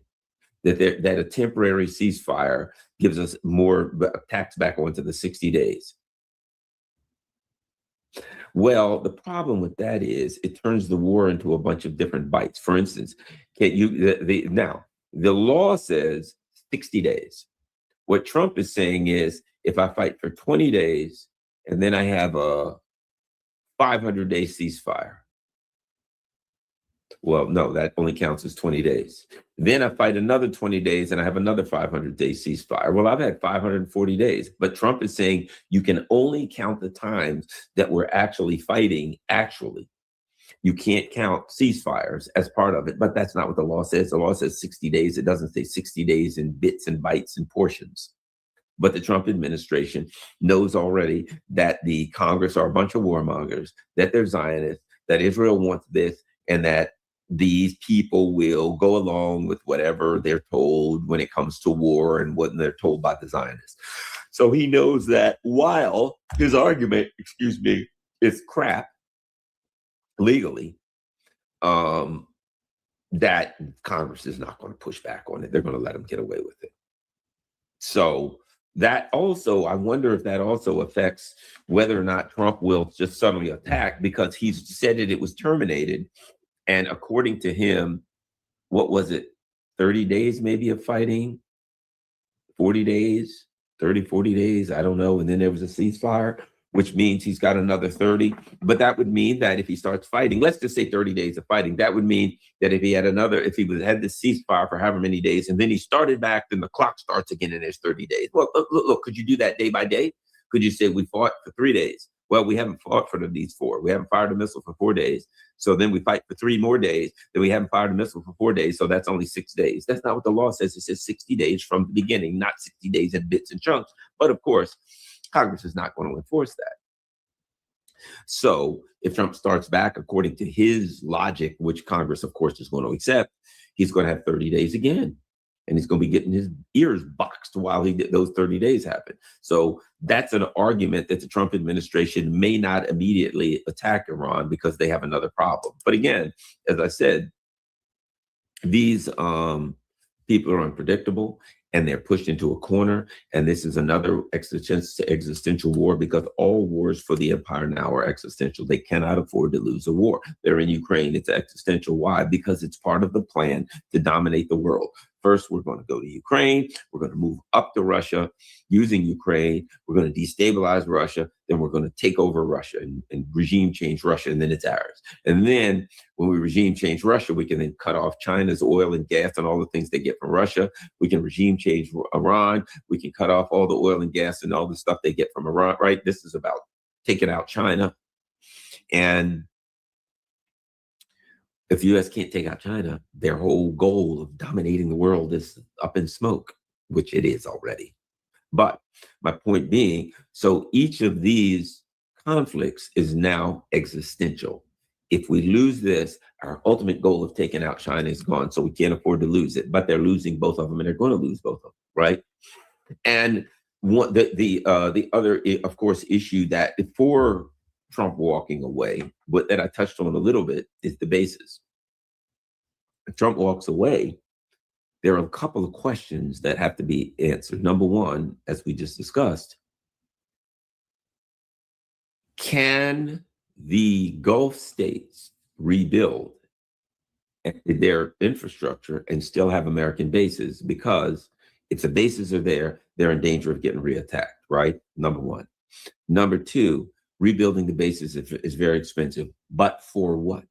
The bases were supposed to surround Iran and like strangle them. You'd have heard the term, the boa constrictor, right? Kind of thing, where the U.S. wraps around this country with bases and they squeeze them tighter and tighter and tighter, right? That's what they're doing. And some people call it salami slicing and different things like that. Okay.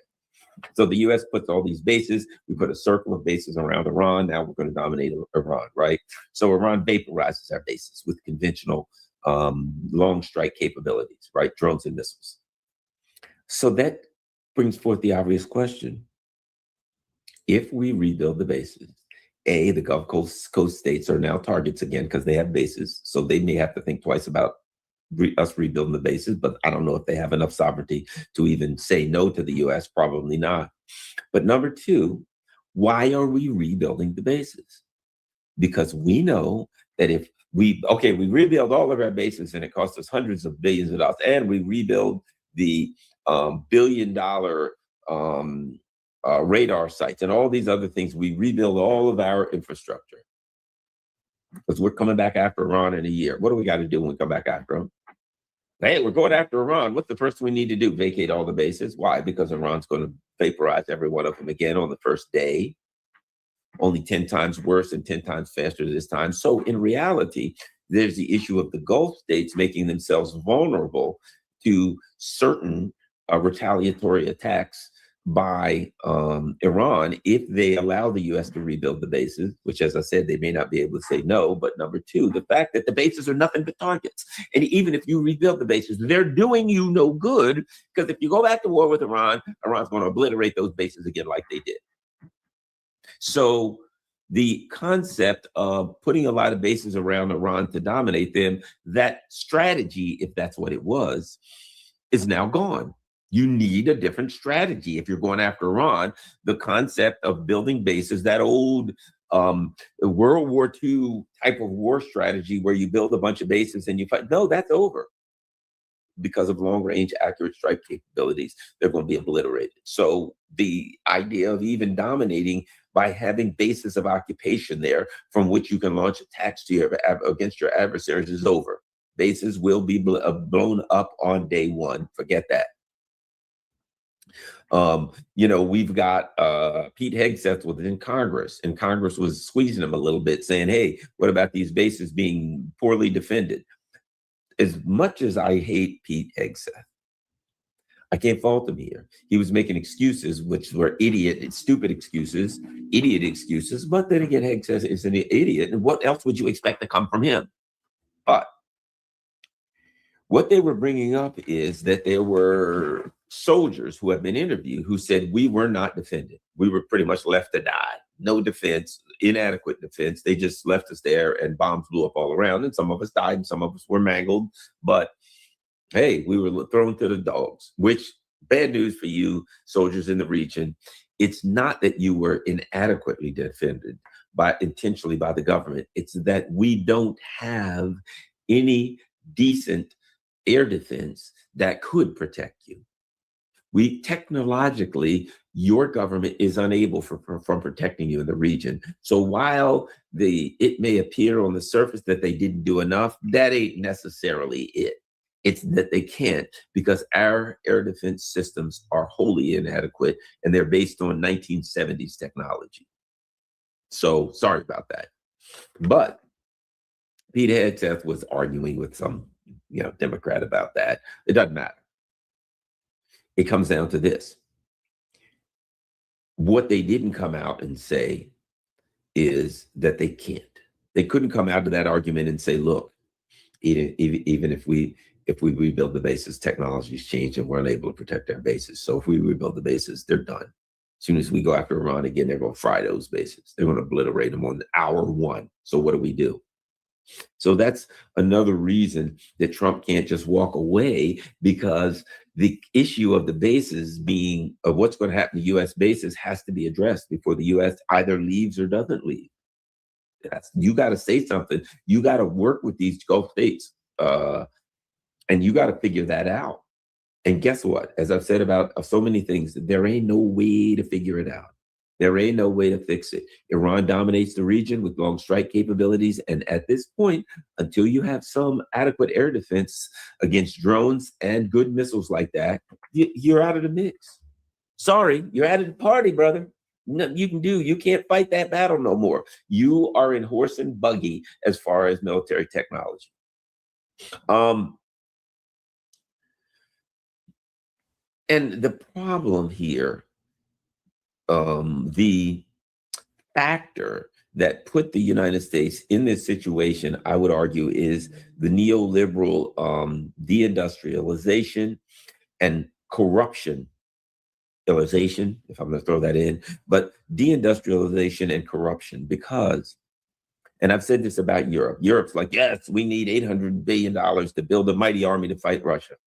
Even if you gave them $800 billion, they've been deindustrialized, so they don't have the industrial capacity to build $800 billion worth of adequate weapons to fight Russia with. And secondly,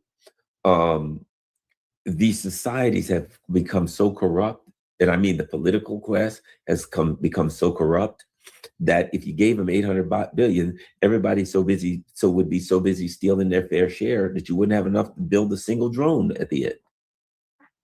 That when that hit the EU building, when that hit the NATO building, when that hit inside the Beltway of Washington, D.C., everybody their eyes would open wide, like they'd look like owls.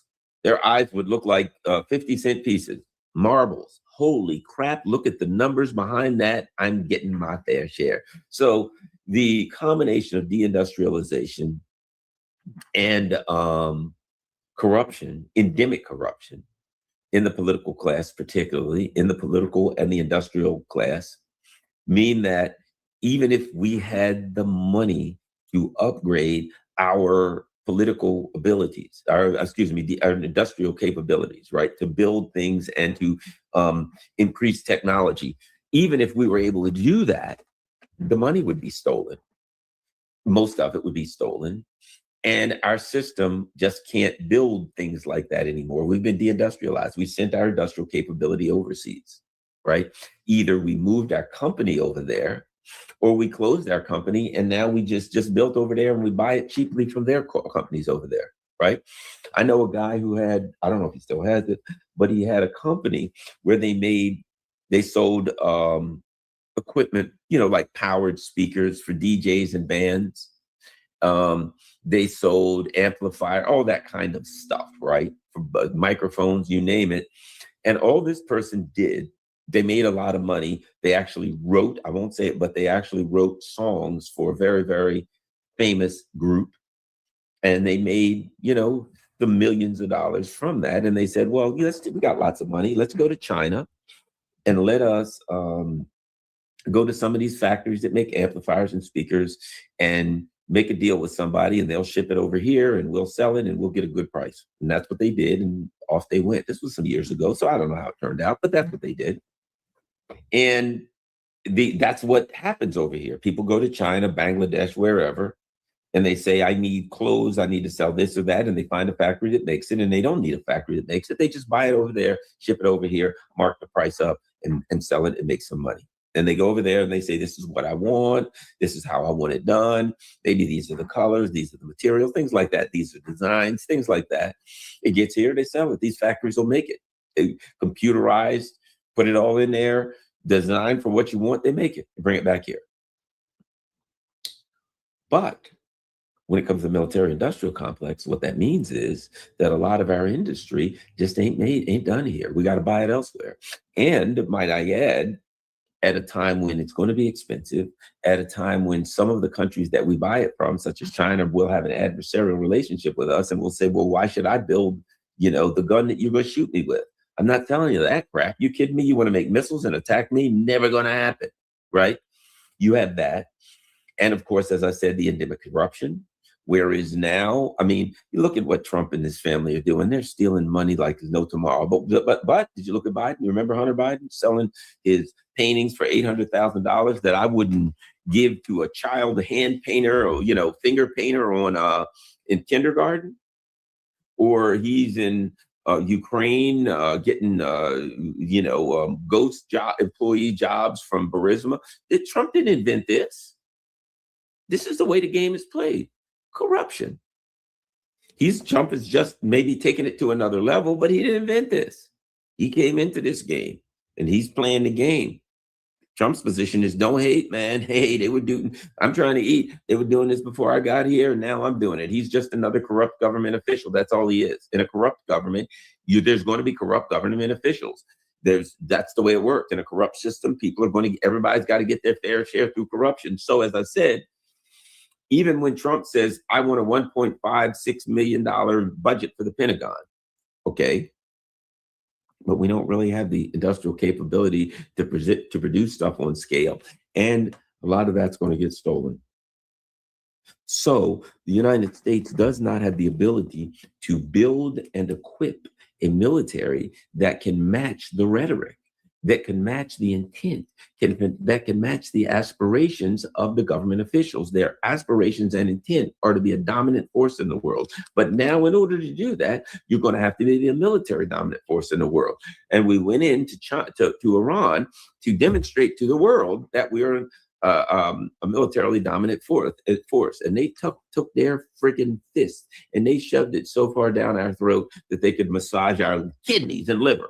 They just took their fist, bam, right in the kisser. And now the world's looking, saying, hey, guys, yeah, you can't dominate, can you? And we're like, funny you should say that. We're screwed. And that's where we are. So my point is that the political, economic, and industrial system of that has been created, degraded, shall I say, but created by neoliberalism is one of minimum output, one of maximum corruption and theft. You're not going to create a powerful army doing that. So we can't create the army that we need to dominate. We can't go in there and punch Iran out. Can't do it. We're going to lose. We can't fight anybody now. We will lose a war. If Iran, I suspect, and people are like, yes, the U.S. is going to go back and attack Iran. I would have to suspect that we'll get beat worse than we did the first round. That Iran probably has more anti-shipping missiles with longer ranges, at least as many. They've got built more drones. They probably got newer drones. They probably got more technology and newer technology from their allies, should we say? Excuse me. Yeah, up late again. Yesterday was my birthday, and I was up late last night with family and friends. My sisters gave me a big party, and so I was there till late. And then, of course, Saturday mornings I get up and go to the gym at 9 and meet my buddy, get a good workout in. So needless to say, I didn't get as much rest as I wanted. I don't do. You people that watch this know this. I yawn because I never get enough rest. It's stupid of me. Anyway, but my point being, we're in a bad position, and to just walk away from that, you've lost. Your whole plan on running the world is dead, even though we know it's dead. We just don't know it.